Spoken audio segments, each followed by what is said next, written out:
16ನೇ episode ಮುಗಿದಿತ್ತು. ಇವತ್ತು 17ನೇ set ಮಾಡೋಣ. ಅದರಲ್ಲಿ ಮುಖ್ಯವಾಗಿರ್ತಕ್ಕಂಥದ್ದು ಗುರುಗಳಿಗಾಗಿ ಅದರ ಸಮಾಜದಲ್ಲಿ ಕೆಲಸ ಮಾಡುವುದು. ವಿಷಯ ಗುರುಗಳಿಗಾಗಿ ಅದರ ಸಮಾಜದಲ್ಲಿ ಕೆಲಸ ಮಾಡುವುದು ಅಂದರೆ ಏನು? ಅದರ ಅಂತಂದ್ರೆ ಸಮಾಜ, ಅದರ ಸಮಾಜದಲ್ಲಿ ಅಂದ್ರೆ ಥಿಯೋಸಾಫಿಕಲ್ ಸೊಸೈಟಿ. ಇದನ್ನ ಥಿಯೋಸಾಫಿಕಲ್ ಸೊಸೈಟಿ ಸ್ಥಾಪನೆ ಮಾಡಿರ್ತಕ್ಕಂಥವರು ಗುರುಗಳು ನೆಲೆ ಇಟ್ಕೊಂಡು ಅದಕ್ಕಾಗಿ ನಾವು ಕೆಲಸ ಮಾಡೋಣ ಅನ್ನೋ ಸತ್ಯಕ್ಕೇನು ಕೆಲಸ ಮಾಡೋಣ. ಗುರುಗಳಿಗೆ ಸೇವೆ ಸಲ್ಲಿಸಬೇಕೆಂದು ಅಪೇಕ್ಷೆ ಪಡುವವರು ಅವರು ಸ್ಥಾಪಿಸಿರುವ ಮಾನವ ಕೋಟಿಯ ಏಳಿಗೆಯ ಧ್ವಜ ಪತಾಕೆಯಂತಿರುವ ಥಿಯಾಸಫಿ ಸಮಾಜಕ್ಕೆ ನಮ್ಮ ಕೈಯಲ್ಲಾದಷ್ಟು ಸೇವೆ ಸಲ್ಲಿಸಬೇಕು. ಧ್ವಜ ಪಟಾಕಿ ಅಂತಂದ್ರೆ ನಾವು ಯುದ್ಧ ವ್ಯವಹಾರ ಮಾಡ್ಕೊಂಡು ಬಂದಾಗ ಮೇಲ್ಗಡೆ ಧ್ವಜ ಇರುತ್ತೆ, ಜೋದಿಂದ ಮಾಡ್ಕೊಂಡು ಬರ್ತಾರ ನೋಡ, ಹಾಗೆ ಧ್ವಜ ಪಟಾಕಿಯನ್ನ ಹಚ್ಚೋಣ ಅಂತಂದ್ರೆ ಸಮಾಜಕ್ಕೆ ನಮ್ಮ ಕೈಯಲ್ಲಾದಷ್ಟು ಸೇವೆ ಸಲ್ಲಿಸಬೇಕು. ಪ್ರತಿಯೊಬ್ಬರು ಸೇವೆ ಮಾಡ್ಬೇಕು ಸಮಾಜಕ್ಕೆ. ನಾವೇನ್ ಸೇವೆ ಮಾಡ್ಬೇಕು ಅಂತಕ್ಕಂಥದ್ದು ಅಸಾಧಿಗೆ ಹೋದ್ರೆ ನಮ್ಗೇನ್ ಸಿಗುತ್ತೆ ಅನ್ನೋರೆ ಎಲ್ಲಾ ಪ್ರಶ್ನೆಗಳು ಜಾಸ್ತಿ. ಅಲ್ಲಿ ನಾವೇನ್ ಕೆಲಸ ಮಾಡ್ಬೇಕು, ನಮ್ಗೇನ್ ಸೇವೆ ಮಾಡ್ಬೇಕು ಅನ್ನೋ ದೃಷ್ಟಿಯಿಂದ ಬರಲ್ಲ. ಇದು ಜನರು ರೂಢಿ ಆಗಬೇಕಿದೆ. ಸರ್ಕಾರ ಓಟ್ ಹಾಕ್ಬೇಕಂದ್ರೆ ನಮ್ಗೇನ್ ಸಿಗುತ್ತೆ? ಪೇಟಿ ಕೊಡ್ತಾರೆ. ಸಮಾಜ ದೇಶಕ್ಕಾಗಿ ನಾವು ದುಡಿಯಬೇಕು ಅಂತ ಅಲ್ಲ. ಹಾಗೆ ಇದೆ, ಇದೂ ಹಾಗೇನೆ. ಆ ರೀತಿ ಮಾಡಿದ ಸೇವೆಯು ಅವರಿಗೆ ಖಂಡಿತವಾಗಿಯೂ ತಲುಪುತ್ತದೆ. ನೋಡಿ, ನಾವು ಜನರ ಸೇವೆ, ಸೊಸೈಟಿಗಾಗಿ ಸಂಬಂಧಪಟ್ಟಿರ್ತಕ್ಕಂಥ ಸೇವೆ ಮಾಡಿದರೆ ಅದು ಖಂಡಿತವಾಗಿಯೂ ಅವರಿಗೆ ಸಲ್ಲುತ್ತದೆ. ಅವರಿಗೆ ಗೋಚರವಾಗುತ್ತೆ. ಸೋದರ AP ಸೆನೆಟರ್ ಅವರನ್ನು ಕುರಿತು ಕುಟುಂಬಿ ಗುರುಗಳು, ನೀನು ಇದುವರೆಗೆ ಥಿಯೋಸಾಫಿಕಲ್ ಸೊಸೈಟಿ ಸಮಾಜಕ್ಕೆ ಸಲ್ಲಿಸಿದ ಸೇವೆ ನಮಗೆ ಉಪಕಾರ ಮಾಡಿದಂತೆ ಎಂದು ನಾವು ಭಾವಿಸುತ್ತೇವೆ. AP ಸೆನೆಟ್ ಮುಂಗೋಪಿ ಅದು ಹೀಗೆ. ಆದರೆ ವಿಷಯ ಸಂಗ್ರಹಣೆ ಚೆನ್ನಾಗಿ ಗೊತ್ತಿದೆ. ಸೇವೆ ಮಾಡ್ತಕ್ಕಂಥ ಜನರಿಗೆ ಸೇವೆ ಮಾಡ್ತಕ್ಕಂಥದ ರೀತಿ ನಿಯಮಗಳು ಚೆನ್ನಾಗಿ ಗೊತ್ತವ್ರಿಗೆ. ಆದ್ದರಿಂದ ಇವ್ರನ್ನ ಹಿಡ್ಕೊಂಡಾಗ ಮುಂದಕ್ಕೆ ಸೊಸೈಟಿನ ತರ್ತಾರೆ ಅನ್ನೋ ಉದ್ದೇಶದಿಂದ ಅವರಿಗೆ ಮಾರ್ಗದರ್ಶನ ಕೊಡ್ತಾನೇ ಬರ್ತಾ ಇದ್ದಾರೆ ಗುರುಗಳಾಗಿರ್ತಕ್ಕಂಥವರು. ಮತ್ತೊಂದು ಸಂದರ್ಭದಲ್ಲಿ ಮಾನವ ಕೋಟಿಗಾಗಿ ಮಾಡಿದ ಸೇವೆಗಾಗಿ ಯಾರೂ ಕೂಡ ಧನ್ಯವಾದಗಳನ್ನು ಅರ್ಪಿಸುವುದು ಅಷ್ಟು ಉಚಿತವಲ್ಲ. ಇದು ನಾನು ಪ್ರತಿಯೊಂದು ಸೊಸೈಟಿಯಲ್ಲಿ ಹೇಳ್ಕೊಳ್ತಕ್ಕಂಥದ್ದು ಇದೆ. ಮೊಟ್ಟ ಮೊದಲ ಬಾರಿ ಅನೇಕ ಸಲ ಯಾರಾದ್ರೂ ಭಾಷಣ ಮಾಡಿದ್ರೆ ಅವ್ರಿಗೆ ಧನ್ಯವಾದಗಳಪ್ಪ ಅಂತ ಅದನ್ನೇ 10 ನಿಮಿಷ ಹೇಳೋದು. ಅವರು ಗುಣಗಾನಗಳು ಮಾಡೋ ಧನ್ಯವಾದಗಳು. ಭಾರತ ಸಮಾಜ ಪೂಜೆ ಮಾಡ್ತಾರೆ. ಎಷ್ಟೋ ಸಲ ಹೇಳ್ತೀನಿ ನಮ್ ಇವ್ರಿಗೆ, ಸೊನಪರೆಡ್ಡಿಗೆ, ಧನ್ಯವಾದಗಳನ್ನು ಹೇಳೋ ಅವಶ್ಯಕತೆ ಇಲ್ಲಪ್ಪ, ಹೇಳ್ಬೇಡ ಅಂತಂದ್ರೆ ಅದು ಮಾಡುದು. ಯಾಕಂದ್ರೆ ಅವ್ರ ಸಮಾಜದಲ್ಲಿ ಬೇರೆ ಕಡೆ ಕೆಲಸಗಳು ಮಾಡಿ ಅದು ರೂಢಿ ಆಗೋಗ್ಬೇಕು. ಧನ್ಯವಾದಗಳು ಹೇಳೋದು, ಹೊಗಳೋದು. ಧನ್ಯವಾದಗಳು ಅಂದ್ರೆ ಬರಬಾರ್ದು, ಹೇಳ್ಬಾರ್ದು. ಅದು ಯಾಕೆ ಅಂತ ಅವ್ರು ಹೇಳ್ತಾರೆ, ಧನ್ಯವಾದಗಳನ್ನು ನಿರೀಕ್ಷಿಸುವುದು ಅಷ್ಟು ಉಚಿತವಲ್ಲ. ಏಕೆಂದರೆ ಅದು ಪ್ರತಿಯೊಬ್ಬ ಸದಸ್ಯನ ಕರ್ತವ್ಯವಾಗಿದೆ. ನನ್ನ ಕರ್ತವ್ಯ ನಾನು ಮಾಡ್ತಾ ಇರುವಾಗ ನೀನ್ ಧನ್ಯವಾದ ಏನ್ ಮಾಡೋದು? ನೀನ್ ಅದಕ್ಕೆ ಎಲ್ಲಾ ಕಡೆನೂ ಅದೇ ಧನ್ಯವಾದ ಮಾಡುವ ಅವಶ್ಯಕತೆ. ಪುರಾಣ ಹೇಳ್ತಾನೆ ಇರ್ತಾರೆ ಧನ್ಯವಾದಗಳ ಬಗ್ಗೆ. ಇನ್ನು ಆಳವಾಗಿ ಯೋಚಿಸಿದರೆ ಇತರರ ಹಿತಕ್ಕಾಗಿ ಶ್ರಮಿಸುತ್ತಿರುವರು, ಆಳವಾಗಿ ಯೋಚನೆ ಮಾಡಿದ್ರೆ ಇತರ ಹಿತಕ್ಕಾಗಿ ಯೋಚನೆ ಮಾಡ್ತಾ ಇರ್ತಕ್ಕಂಥವರು ವಾಸ್ತವವಾಗಿ ನಮ್ಮ ಶ್ರೇಯೋಭಿವೃದ್ಧಿಗಾಗಿಯೇ ದುಡಿಯುತ್ತಿರುತ್ತಾರೆ. ಇತರರಿಗೆ ಸೇವೆ ಮಾಡತಕ್ಕಂಥವರು, ಇತರರ ಬಗ್ಗೆ ಯೋಚನೆ ಮಾಡತಕ್ಕಂಥವರು ಏನಾಗ್ತದಂದ್ರೆ ಶ್ರೇಯೋಭಿವೃದ್ಧಿಗಾಗಿಯೇ ದುಡಿಯುತ್ತಿರುತ್ತಾರೆ. ಸೊಸೈಟಿಯಲ್ಲಿ ಸೇವೆ ಮಾಡ್ತಕ್ಕಂಥದ್ದು ಯಾಕೆ? ಬೇರೆ ಜನರನ್ನ ಆಹ್ವಾನ ಮಾಡಿ ಅವರಲ್ಲಿರ್ತಕ್ಕಂಥ ಕೆಟ್ಟ ಗುಣಗಳನ್ನು ಧ್ವಂಸ ಮಾಡಿ ಈ ರೀತಿ ಮಾಡಬಾರದಪ್ಪ ಅಂತ ಒಳ್ಳೆಯ ಗುಣಗಳನ್ನು ಪ್ರೇರಣೆ ಮಾಡಿ ಬೆಳೆಸುವುದಕ್ಕೆ ಇರತಕ್ಕಂಥದ್ದು. ಹೀಗಿದ್ದಾಗಿಯೂ ನೀನು ಸಲ್ಲಿಸಿರುವ ಸೇವೆಗಾಗಿ ನಾನು ತುಂಬಾ ಕೃತಜ್ಞನಾಗಿರುತ್ತೇನೆ. ನೋಡು, ಯಾರೇ ಆಗ್ಲಿ ಸೊಸೈಟಿಯಲ್ಲಿ ಮನಸ ಪೂರ್ತಿಯಾಗಿ ಕೆಲಸ ಮಾಡ್ತಾ ಇದ್ದರೆ ಆ ಗುರುಗಳ ಗಮನಕ್ಕೆ ಹೋಗೇ ಹೋಗುತ್ತೆ. ನೀನು ಇದುವರೆಗೂ ಇಂತಹ ಸೊಸೈಟಿ ಕೆಲಸಗಳನ್ನು ಮಾಡಿದ್ದಕ್ಕಾಗಿ ನಿನಗೆ ನಾನು ಧನ್ಯವಾದಗಳನ್ನು ಅರ್ಪಿಸ್ತೀನಿ. ಗುರುಗಳಂದ್ರು ಒಂದೇ, ದೇವರಂದ್ರು ಒಂದೇ. ಅವರು ಅದಕ್ಕೆ ನೀನು ಇದುವರೆಗೂ ಇಷ್ಟೊಂದು ನಿಯಮಬದ್ಧವಾಗಿ ಸೊಸೈಟಿ ಸೇವೆ ಮಾಡಿದ್ದಕ್ಕಾಗಿ ನಾನು ಧನ್ಯವಾದಗಳು. ಧನ್ಯವಾದಗಳೆಲ್ಲ ಏನಿಲ್ಲ, ಕೃತಜ್ಞತೆ. ಕೃತಜ್ಞತೆಗೂ ಧನ್ಯವಾದಕ್ಕೂ ವ್ಯತ್ಯಾಸವಿದೆ. ಹೌದು. ಕೃತಜ್ಞತೆಗೂ ಪಟ್ಟಿಲಲ್ಲಿ ಧನ್ಯವಾದಗಳು ಜಾಸ್ತಿ ಆದ್ರೆ ಕೃತಜ್ಞತೆ ಯಾರು ಹೇಳೋದು?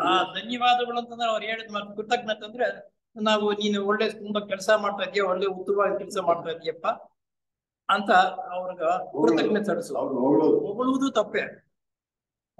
ಕೃತಜ್ಞತೆಗಳು ಎಂದು ಕುಟುಂಬಿಗರುಗಳು ಅದೇ ಸಿನೆಟರ್ ಅವರಿಗೆ ಬರೆಯುತ್ತಾರೆ, ಕಾಗದ ಮುಖಾಂತರ ಬರೀತಾರೆ. ನೀ ಇದುವರೆಗೂ ಸೊಸೈಟಿ ತುಂಬಾ ಕೆಲಸ ಮಾಡಿದೀಯಪ್ಪ, ಅದಕ್ಕಾಗಿ ನನ್ನ ಕೃತಜ್ಞತೆಗಳು. ನಾವು ಕಾಗದ ಬರೆದು ಬಿಟ್ಟು ಕಡೆಯಲ್ಲಿ ಮಾಡಲ್ವಾ, ಹಾಗೆ ಧನ್ಯವಾದಗಳು, ಕೃತಜ್ಞತೆ ಅಂತ. ಅಲ್ಲದೆ ಗುರುಗಳ ಶಿಷ್ಯರಿಗೆ ನಾವು ಮಾಡುವ ಸೇವಾ ಕಾರ್ಯವು ಗುರುಗಳಿಗೆ ಮಾಡಿದಂತೆ ಭಾವಿಸಲ್ಪಡುತ್ತದೆ. ಗುರುಗಳ ಶಿಷ್ಯರಿಗೆ ನೋಡಿ, ಗುರುಗಳ ಶಿಷ್ಯರಿಗೆ, ಇಲ್ಲಿ ಬರ್ತಕ್ಕಂಥ ಮೆಂಬರ್ಗಳಿದಾರಲ್ಲ ಎಲ್ಲರೂ ಗುರುಗಳ ಶಿಷ್ಯರೇ. ಅವರ ಶಿಷ್ಯರಿಗೆ ಸೇವೆ ಮಾಡ್ತಕ್ಕಂಥದ್ದು ನಮಗೆ ನೀವು ಸೇವೆ ಮಾಡದಂತೆ. ಜನಸೇವೆಯೇ ಜನಾರ್ದನ ಸೇವೆ ಅನ್ನಲ್ವಾ, ಹಾಗೆ. ಬ್ಲಾವುಟ್ಸ್ಕಿ ಅಪವಾದಕ್ಕೆ ಒಳಗಾಗಿ ತೊಂದರೆ ಪಡುತ್ತಿದ್ದಾಗ ಆಕೆಯ ವಿಷಯವಾಗಿ ಕೃತಜ್ಞತೆಯಿಂದ ಆಕೆಯು ಪರಿತಪಿಸುತ್ತಾಳೆ. ಬ್ಲಾವುಟ್ಸ್ಕಿ ಅವರಿಗೆ ಅನೇಕ ತೊಂದರೆಗಳು ಬರುತ್ತೆ. ಇದು ಹಿಂಗಪ್ಪ ಹಿಂಗ್ ಮಾಡಿದ್ ಬಿಟ್ರು ಅಂತಕ್ಕಂಥದ್ದನ್ನ ಮಾಡ್ತಾರೆ ಇವರು. ಕೃತಜ್ಞತೆಯಿಂದ ಆಕೆಯು ಪರಿತಪಿಸುತ್ತಾಳೆ, ಆದರೆ ಆಕೆಗೆ ಮುಂದೆ ಸತ್ಕರ್ಮದ ಫಲ ಕಾದಿದೆ. ನೀನು ಸೊಸೈಟಿಗೆ ನೀನ್ ಕಾರ್ಯಕ್ರಮಗಳು ಮಾಡ್ತಾ ಇದ್ರು, ನಿನ್ಗೆ ತೊಂದರೆಗಳನ್ನು ನೀಡ್ತಾ ಇದ್ರು, ಅವ್ರ ಗಣನೆಗೆ ತೆಗೆದುಕೋಬಾರ್ದು. ನಿನ್ನ ಕರ್ತವ್ಯ ನೀನು ಮಾಡ್ಕೊಂಡು ಹೋಗ್ತಾ ಇದ್ದರೆ ಅದು ನಿಯಮ ಸರಿಯಾಗಿ ವ್ಯವಸ್ಥೆ ಕರ್ತವ್ಯ ಮಾಡ್ಕೊಂಡು ನನಗೆ ಹೆಸರು ಬೇಕೋ ಒಪ್ಕೋಬೇಕು ಅಂತ ಮಾಡಿದ್ರೆ ಇಲ್ಲ. ಸೇವೆ ಮುಖ್ಯವಾಗಿ ಜನರ ಸೇವೆ ಮಾಡ್ತಕ್ಕಂಥದ್ದು ಮಾಡ್ತಾ ಇದ್ದರೆ ಸತ್ಕರ್ಮದ ಫಲ ಕಾದಿದೆ. ಸತ್ಕರ್ಮ ಅಂದ್ರೆ ಒಳ್ಳೆ ಕರ್ಮ ನಮ್ಗೆ ಸಿಗುತ್ತದೆ. ನಾವು ಕೃತಜ್ಞರಲ್ಲವೆಂದು ಮತ್ತೊಂದು ಸಂದರ್ಭದಲ್ಲಿ ಒಬ್ಬ ಸಾಧಕನು ಬ್ಲಾವುಟ್ಸ್ಕಿ ಅವರಿಗೆ ತುಂಬಾ ಸಹಾಯಕ್ಕಾಗಿ ವರ್ತಿಸಿದ ಸಂದರ್ಭದಲ್ಲಿ ಗುರುಗಳಾದ ಮೌರ್ಯ ಋಷಿಗಳು ಆತನ ತನ್ನ ವೃದ್ಧಳಾದ ಶಿಷ್ಯಳಿಗೆ ಸಲ್ಲಿಸಿದ ಸೇವೆಯು ತುಂಬಾ ಪವಿತ್ರವಾದದ್ದು. ಇಲ್ಲಿ ಸೇವೆ ಮಾಡ್ತಕ್ಕಂಥವ್ರು ತಿಸಾಪಲ್ ಸೊಸೈಟಿಗೆ ಸೇವೆ ಮಾಡ್ತಾ ಇರ್ತಕ್ಕಂಥವ್ರು ಸೊಸೈಟಿ ಸ್ಥಾಪನೆ ಮಾಡ್ತಕ್ಕಂಥ ಹಿನ್ನೆಲೆ ಇದ್ದಾರಲ್ಲ, ಮಹಾತ್ಮರಾಗಿರ್ತಕ್ಕಂಥ ಗುರುಗಳು ಆಗು ಹೋಗುಗಳೆಲ್ಲ ವೀಕ್ಷಣೆ ಮಾಡ್ತಾನೆ ಇರ್ತಾರೆ. ಯಾರು ಇದಕ್ಕಾಗಿ ಅಷ್ಟು ದುಡಿಮೆ ಮಾಡ್ತಾ ಇದ್ದಾರೆ, ಅವರಿಗೆ ನಾವು ಯಾವ ರೀತಿ ಹಿನ್ನೆಲೆ ಸಪೋರ್ಟ್ ಮಾಡ್ಬೇಕು ಅಂತಕ್ಕಂಥದ್ದು ಇದ್ದೇ ಇರುತ್ತೆ. ಹೌದು. ಅದರ ಪ್ರತಿಫಲವಾಗಿ ನಾನು ಆತನಿಗೆ ಯಾವುದನ್ನು ಸೊಸೈಟಿ ಹಿತಕ್ಕೂ ಕೂಡ ಮಾಡುತ್ತಿರಲಿಲ್ಲವೋ ಅಂತಹುದನ್ನು ಮಾಡಲು ಇಷ್ಟವುಳ್ಳವನಾಗಿದ್ದೇನೆ. ನೋಡು, ಏನೋ ಪ್ರತಿಫಲವಾಗಿ ನಾನು ಆತನಿಗೆ ಯಾವುದನ್ನು ಸೊಸೈಟಿಯ ಹಿತಕ್ಕೂ ಕೂಡ ಮಾಡುತ್ತಿರುತ್ತಲಿಲ್ಲವೋ ಅಂತಹುದನ್ನು ಮಾಡಲು ಇಷ್ಟವುಳ್ಳವನಾಗಿದ್ದೇನೆ ಎಂದು ಹೇಳುತ್ತಾರೆ. ಕೆಲವರು ಸೊಸೈಟಿ ಹಿತವಕ್ಕೆ ಏನೋ ಅಡ್ಡವಾಗಿ ಕೆಲಸ ಮಾಡ್ತಕ್ಕಂಥವ್ರು ಇರ್ತಾರೆ. ಅವರು ಮಾಡ್ತಾ ಇದ್ರು ಅವ್ರ ಕಡೆ ನಾವು ವೈರತ್ವ ಸಾಧಿಸ್ಕೋಬಾರ್ದು. ಅವನ್ ಕರ್ಮ ಅವ್ನ್ ಮಾಡ್ತಾ ಇದ್ದಾನೆ, ನನ್ನ ಕೆಲಸ ನಾನು ಮಾಡ್ಬೇಕು ಅನ್ನೋ ದೃಷ್ಟಿಯಿಂದ ನಮ್ ಕೆಲಸ ನಾವು ಮಾಡ್ಕೊಂಡು ಹೋಗ್ತೀವಿ. ನಾವು ಮಾಡ್ಬಾರ್ದು. ಸಾಮಾನ್ಯವಾಗಿ ಸೇವಕರಲ್ಲಿ ಅವರಿಗೆ ಅರಿವಿಲ್ಲದಂತೆಯೇ ಸ್ವಾರ್ಥವು ಹುದಿಗಬಹುದು. ಇಲ್ಲೇನಾಗುತ್ತೆ ಸಾಮಾನ್ಯವಾಗಿ ಅಂತಾರೆ, ಈ ಸೇವೆ ಮಾಡ್ತಕ್ಕಂಥವ್ರಿಗೆ ಅವ್ರು ಗೊತ್ತಾಗದಿರೋ ಸ್ವಾರ್ಥ ಅವರಲ್ಲಿ ಸೇರ್ಕೊಳ್ಳೋದು. ಈಗ ನಾವು ಹೇಳ್ಬೇಕಾದ್ರೆ ನಮ್ಮ ಲೀಲಮ್ಮ ಅಂತ ಹೇಳ್ಬೋದು, ಸೇವೆ ಮಾಡ್ತಾರೆ ಸ್ವಲ್ಪ ಅದನ್ನ ಸ್ವಾರ್ಥ ಅವ್ರಿಗೆ ಗೊತ್ತಾಗಲ್ಲ ಪಾಪ. ಗೊತ್ತಾಗದಿರನ್ನ ಅವರಲ್ಲೇ ಸೇರ್ಕೊಳ್ಳುತ್ತೆ. ಹಾಗಿದ್ದಲ್ಲಿ ನಮ್ಮ ಸೇವೆಯು ನಿಷ್ಫಲವಾಗುವುದು. ಆ ರೀತಿ ಇಷ್ಟೇ ಮಾಡಿದ್ರು ಅದು ನಿಷ್ಫಲ, ಅದಕ್ಕೆ ಫಲವಿಲ್ಲ, ಅದು ಫಲ ಕೈ ಬರಲ್ಲ. ಆದ್ರಿಂದ ಇದು ಗೊತ್ತಿದ್ದು ತಿಳುವಳಿಕೆ ಬಂದ ಮೇಲೆ ಯಾವ ರೀತಿ ಇರ್ಬೇಕು, ಬಹಳ ಹುಷಾರಾಗಿರ್ಬೇಕು. ಗುರುಗಳಾದ ಕುತುಂಬಿಯವರು ಹೇಳುವುದನ್ನು ಕೇಳ್ರಿ. ಇಲ್ಲಿ ಗುರುಗಳೇ ಎಲ್ಲಾ ವಿಷಯವನ್ನು ಹೇಳ್ಕೊಂಡು ಬರ್ತಾ ಇರೋದು ಕೇಳ್ರಿ. ಕೆಲವು ಸಂದರ್ಭಗಳಲ್ಲಿ ಮಾನವತೆಯ ಹಿತಕ್ಕಾಗಿರುವ ಅತ್ಯಂತ ಮೇಲ್ಮಟ್ಟದ ಉತ್ಕಾಂಕ್ಷೆಗಳೂ ಕೂಡ ಆ ರೀತಿ ಸೇವಾ ತತ್ಪರನಾದವನ ಮನಸ್ಸಿನಲ್ಲಿ ಸ್ವಾರ್ಥದ ನೆರಳಾದರೂ ಹುದುಗಿಕೊಂಡಿದ್ದ ಪಕ್ಷದಲ್ಲಿ ಸ್ವಾರ್ಥತೆಯಿಂದ ಕಲುಷಿತನಾಗುತ್ತವೆ. ಇಲ್ಲಿ ಬಹುಶಃ ಉತ್ಕಾಂಕ್ಷೆ ಅಂತಂದ್ರೆ ನಾವು ಬರುತ್ತಲ್ಲ, ಉತ್ಕಾಂಕ್ಷೆ ಅದೇ ಇರಬಹುದು ಅಂತ ಅನಿಸುತ್ತೆ. ಆ ಉತ್ಕಾಂಕ್ಷೆಗಳೂ ಕೂಡ ಆ ರೀತಿ ಸೇವೆ ತತ್ಪರನಾದವನ ಮನಸ್ಸಿನಲ್ಲಿ ಸ್ವಾರ್ಥದ ನೆರಳಾದರೂ ಹುದುಗಿಕೊಂಡಿದ್ದ ಪಕ್ಷದಲ್ಲಿ ಸ್ವಾರ್ಥತೆಯಿಂದ ಕಲುಷಿತನಾಗುತ್ತವೆ. ಯಾರಾದ್ರೂ ವಿಷಯ ಹೇಳ್ತಕ್ಕಂಥ, ಅದು ಒಂದು ಲೇಖನ ಬರೆದಿರತಕ್ಕಂಥವರು ಅವರ ಮನಸ್ಸಿನಲ್ಲೇ ನಾನು ಮಾಡಿದೆ ಅಂತ ಹೀಗೆ ಅಂತಕ್ಕಂಥದ್ದು ಇರಬಾರದು ಅಂತ ಅನ್ನೋದು ಇದರ ಅರ್ಥ. ಕಲುಷಿತವಾಗುತ್ತವೆ. ಸ್ವಾರ್ಥದ ಲವಲೇಶವೂ ಇರಕೂಡದು. ಇಲ್ಲಿ ಮೊದಲನೇ ಬಾರಿಗೆ ನಾವು ಮೊದಲ ಬಾರಿಗೆ ಸೋದರತ್ವವನ್ನು ಹೊಂದಬೇಕು. ಸ್ವಾರ್ಥದಿಂದ ಕೆಲಸ ಮಾಡಬಾರ್ದು. ಯಾವ್ದು ಇವೆರಡು ಪ್ರಾಮುಖ್ಯವಾಗಿರ್ತಕ್ಕಂಥ ವಿಷಯ. ಅವಕಾಶ ಮಾಡ್ಕೊಂಡು ಹೋಗಬೇಕು. ಸೇವಕರು ಎಂದರೆ ಮಾನವ ಕೋಟಿಯ ಹಿತಕ್ಕಾಗಿ ಕೆಲಸ ಮಾಡಬೇಕೆಂದಿರುವರು. ಗುರುಗಳಿಗೆ ಸೇವಕನಾಗುವುದಲ್ಲ, ಮಾನವರ ಹಿತಕ್ಕಾಗಿ ಕೆಲಸ ಮಾಡ್ತಕ್ಕಂಥವ್ರಿಗೆ ಸೇವಕರು. ಗುರುಗಳು ಹೇಳುವಂತೆ ಯಾವ ಪ್ರತಿಫಲಾಪೇಕ್ಷೆಯೂ ಇಲ್ಲದೆ, ಗುರುಗಳು ಹೇಳುವುದೇ ಯಾವ ಪ್ರತಿಫಲಾಪೇಕ್ಷೆಯೂ ಇಲ್ಲದೆ ಸೇವಾ ಕಾರ್ಯದಲ್ಲಿ ನಿಜವಾದ ಆನಂದವನ್ನು ಕಾಣುತ್ತಿರಬೇಕು. ಇಲ್ಲೇ ಅತ್ಯಂತ ಸೊಸೈಟಿ ಕೆಲಸ ಮಾಡಬೇಕು ಹುಮ್ಮಸ್ಸಿನಿಂದ ಬಂದು ನಾವು ಕೆಲಸ ಮಾಡ್ತಾ ಇದ್ರೆ ನಮ್ಗೆ ಒಂದು ತೃಪ್ತಿ ಬರುತ್ತೆ, ಸಂತೋಷವಾಗತ್ತೆ, ಆ ಬೇಜಾರು ಬರಲ್ಲ, ಆಯಾಸವೂ ಬರಲ್ಲ, ಯೋಚನೆಗೂ ಬರಲ್ಲ. ಹಾಗೆ ಆನಂದವನ್ನ ಕಾಣುವಂತಿರಬೇಕು. ಅಲ್ಲಿ ಒಂದು ಆನಂದವ ಬರುತ್ತೆ. ನಾವು ಕುತುಂಬಿ ಗುರುಗಳು ಹೇಳುವುದನ್ನ ಕೇಳ್ರಿ. ಕಾರ್ಲ್ಸ್ವೆಲ್ ಎಂಬ ಮಹಾಶಯನು, ಆತನ ಹೆಸರು, ವರ್ಣಿಸಿರುವಂತೆ ಸಹಜವಾದ ಸೇವಾ ಬುದ್ಧಿ ಉಳ್ಳವನು. ಡೂಪ್ಲಿಕೇಟ್ ಅಂದ್ರೆ ನಾನು ಹೇಳಿದ್ದಕ್ಕೆ ನೀವು ಮಾಡೋದು, ಅವ್ರು ಹೇಳಿದ್ದಕ್ಕೆ ಮಾಡ್ತಕ್ಕಂಥದ್ದು ಸಹಜವಾಗಿ ಬರ್ಬೇಕಂತ ಸೇವೆ. ಬುದ್ಧಿ ಉಳ್ಳವನು ಸುಖಕ್ಕೆ ಸೋಲು ಕೂಡದು. ಈ ನಮ್ಮ ರಾಜಪ್ಪನವ್ರು ಹೇಳ್ತಾ ಇದ್ರು, ರಾಜಪ್ಪನವ್ರು ಹೇಳ್ತಾ ಇದ್ರು ಏನಂತಂದ್ರೆ, ಯೋಗಿ ಲೆಡ್ಡೀಟರು ಬೇರೆ ಸೊಸೈಟಿ ಸಂಬಂಧಪಟ್ಟಿರ್ತಕ್ಕಂಥವ್ರು ಅವ್ರು ಯಾವ ಕಡೆಗೆ ಪ್ರಚಾರ ಮಾಡಕ್ ಹೋದ್ರಲ್ಲಿ ಏನಿದ್ದರೆ ಅಲ್ಲಿ ನೆಲದ ಮೇಲೆ ದಿಂಬು ಸಿಕ್ಕಿದ್ರೆ ಸಾಕು, ನಂಗೆ ಸುಪ್ಪತ್ತಿಗೆ ಇರ್ಬೇಕು ಅಂತಕ್ಕಂಥದ್ದು ಇರ್ಲಿಲ್ಲ. ತಿನ್ನುವುದಕ್ಕೆ ಏನಿಲ್ಲ, ಒಂದ್ ಸ್ವಲ್ಪ ಬ್ರೆಡ್ ಸಿಕ್ಕಿದ್ರೆ ಸಾಕು, ಅದನ್ನೇ ತಿಂದು ನೆಲದ ಮೇಲೆ ಮಳಿಗೆ ಅನೇಕ ಕಡೆ ಎತ್ತಿನ ಗಾಡಿ ಬಂಡಿ ಇರ್ಲಿಲ್ಲವಾ, ಅದರ ಮೇಲೆ ಹೋಗಿ ಪ್ರಚಾರ ಮಾಡ್ಕೊಂಡು ಬಂದಿದ್ದಾರಂತೆ. ಅದು ಆದ್ರೆ ರಾಜಪ್ಪನವರು ಅವರನ್ನೇ ಹೇಳ್ತಾ ಇದ್ರು, ಆದ್ರೆ ನೋಡಪ್ಪ ನನ್ ವಯಸ್ಸಾಗಿದೆ, ನನ್ ಮಳ್ಕೊಳ್ಳೋದಕ್ಕೆ ಸ್ವಲ್ಪ ಮೆತ್ತಗಿರ್ಬೇಕಪ್ಪ, ಆದ್ರೆ ಇದು ಕೇಳೋದು ತಪ್ಪು, ಆದ್ರೂ ನನ್ನ ವಯಸ್ಸು ಹಂಗೆ ಹೇಳಿಸುತ್ತೆ, ಆ ತಲೆ ಕೆಳಗಡೆ ದಿಂಬಿದೆಯಲ್ಲ ಸ್ವಲ್ಪ ಮೆತ್ತಗಿರ್ಲಿನಪ್ಪ ಅಂತ ಇವ್ರು ಈ ರೀತಿ ಮಾಡ್ತಾ ಇದ್ರು. ಆದ್ರೂ ನಾನು ಈ ರೀತಿ ಕೇಳ್ತಾ ಇದ್ದೀನಿ ಅಂತ ಅದು ಕ್ಷಮಾಪಣೆ ಕೇಳ್ತಾ ಇದ್ರು. ನಿಜವಾಗ್ಲೂ ಕೇಳ್ಕೊಂಡು ಕಷ್ಟಗಳು ಎಂತಹ ತ್ಯಾಗವಾದರೂ ಸರಿ, ಕಷ್ಟ ಅಂತಕ್ಕಂಥದ್ದು ಮನುಷ್ಯನ ಪರಿಶುದ್ಧತೆ ಮಾಡುವುದಕ್ಕೆ, ಪ್ರಾಣಾರ್ಪಣೆಯೂ ಕೂಡ ಅಂತಹ ಧೀರನಿಗೆ ಆಕರ್ಷಣೆಯಾಗುತ್ತವೆ. ಆ ಕೆಲಸ ಮಾಡ್ತಕ್ಕಂಥವನಿಗೆ ಪ್ರಾಣ ಹೋಗುತ್ತೆ ಅಂತಂದ್ರೂ ಹಾಯಾಗಿ ಕೆಲಸ ಮಾಡ್ತಾನೆ, ಪ್ರಾಣ ಹೋದ್ರೆ ಚಿಂತೆ ಇಲ್ಲ. ಗುರುಗಳ ಕಾರ್ಯಕ್ಕಾಗಿ ನಾನು ಮಾಡ್ತಾ ಇದ್ದೀನಲ್ಲ ಅಂತ ಮಾಡ್ತಾನೆ. ದೇಶ ಸೇವೆ ಮಾಡ್ತಕ್ಕಂಥ ತನ್ನ ಪ್ರಾಣ ಹೋದ್ರೂ ಸಮೇತ ಮುನ್ನಗ್ಗಿ ಮಾಡಲ್ವಾ, ಹಾಗೆ ಇದು ಅಷ್ಟೇ. ನಾವು ಸೇನೆಯಲ್ಲಿ ಮಾಡ್ತಕ್ಕಂಥ ಸೇನಾನಿಗಳಿರ್ತಾರಲ್ಲ, ಹಾಗೆ ನಾವು ಸದಸ್ಯರು ಧೀರವಾಗಿ ಧೈರ್ಯದಿಂದ ಮುಂದಿಕ್ಕಿ ಕೆಲಸವನ್ನು ಮಾಡಬೇಕು. ಪ್ರಾಣಾರ್ಪಣೆ ಕೂಡ ಅಂತಹ ಧೀರನಿಗೆ ಆಕರ್ಷಣೆಯಾಗುತ್ತದೆ. ಅಂತಹವನೇ ನಿಜವಾದ ಶಿಷ್ಯನು. ಏನು ಮಾನವ ಸೇವೆ ಮಾಡಬೇಕು ಅಂತಕ್ಕಂಥವನು ಎಂತ ಕಷ್ಟವೇ ಬರಲಿ, ಹಾಗೇ ಇರ್ಲಿ, ನಾನು ಹೋದ ಕಡೆ ನನ್ನ ಪ್ರಚಾರ ಮಾಡಬೇಕು, ಜನರನ್ನ ಹುರಿದುಂಬಿಸಬೇಕು ಅಂತಕ್ಕಂಥದ್ದು ಮನೋಭಾವ ಇರತಕ್ಕಂಥವರೇ ನಿಜವಾಗಿರತಕ್ಕಂಥ ಶಿಷ್ಯನು ಗುರುಗಳಿಗೆ. ಸಾಧಾರಣವಾಗಿ ಇಂತಹ ಉನ್ನತ ಮಟ್ಟದ ಧ್ಯೇಯಕ್ಕಾಗಿ ಆಕರ್ಷಿತವಾಗಿ ಬರತಕ್ಕವರ ಪ್ರಾರಂಭದಲ್ಲಿ ಅಂತಹ ಉನ್ನತ ಮಟ್ಟದ ತ್ಯಾಗಕ್ಕಾಗಿ ಸಿದ್ಧರಾಗಿಲ್ಲದೆ ಇರಬಹುದು. ಮೊದಲು ಸೊಸೈಟಿ ಬಂದಾಗ ವಿಷಯಗಳು ಅರ್ಥ ಮಾಡಿಕೊಳ್ಳದೆ ಇರತಕ್ಕಂಥವರು ಆ ರೀತಿ ತ್ಯಾಗ ಮಾಡಲ್ಲ. ಕೆಲವು ಸಂದರ್ಭದಲ್ಲಿ ನೋಡಿ, ಸೊಸೈಟಿಗೆ ಬಂದುಬಿಟ್ಟು ಅವ್ರು ಹೇಳ್ತಕ್ಕಂಥ ಭಾಷಣ, ಹೇಳ್ತಕ್ಕಂಥ ಮಾತುಗಳು, ಇಲ್ಲಿ ನಡೀತಕ್ಕಂಥ ನಡವಳಿಕೆ ಇವೆಲ್ಲ ನೋಡಿದ್ರೆ ಅವರ ಮನುಷ್ಯನಿಗೆ ಒಂಥರ ಸ್ಫೂರ್ತಿ ಬಂದು ಇಂಥ ಒಳ್ಳೆ ಕೆಲಸ ನಂದು ಮುಂದಿನ ತಿಂಗಳಿನಲ್ಲಿ ಸೇವೆ ಮಾಡ್ತಕ್ಕಂಥದ್ದು ಅವಕಾಶ ನನಗೆ ಕಲ್ಪಿಸ್ಕೊಡಿ ಅಂತಾರೆ. ವಾಕು ಶುದ್ಧಿ, ಆಮೇಲೆ ಇರ್ತಕ್ಕಂಥ ಶಿಸ್ತು ನಿಯಮ ಇವನ್ನ ನೋಡಿ. ನಮ್ಮ ಅನಿ ಬೆಸೆಂಟ್ ಬೇರೆ ಕಡೆ ಎಲ್ಲೋ ಭಾಷಣ ಮಾಡ್ತಾ ಇರುವಾಗ ಆ ಭಾಷಣದ ಪರಿಣಾಮ ನಮ್ಮ ಸೆಟ್ಟಪ್ಪರ ಮೇಲೆ ಬಿದ್ದು ಆ ಫೋಟೋದಲ್ಲಿ ಇದ್ದಾರಲ್ಲ ಅವರು ಆ ಭಾಷಣವನ್ನು ಕೇಳಿ ಇದಕ್ಕಾಗಿ ಈ ಸೊಸೈಟಿ ಈ ಸ್ಥಳವನ್ನ ಖರೀದಿ ಮಾಡ್ಕೊಟ್ಟಿರೋದು.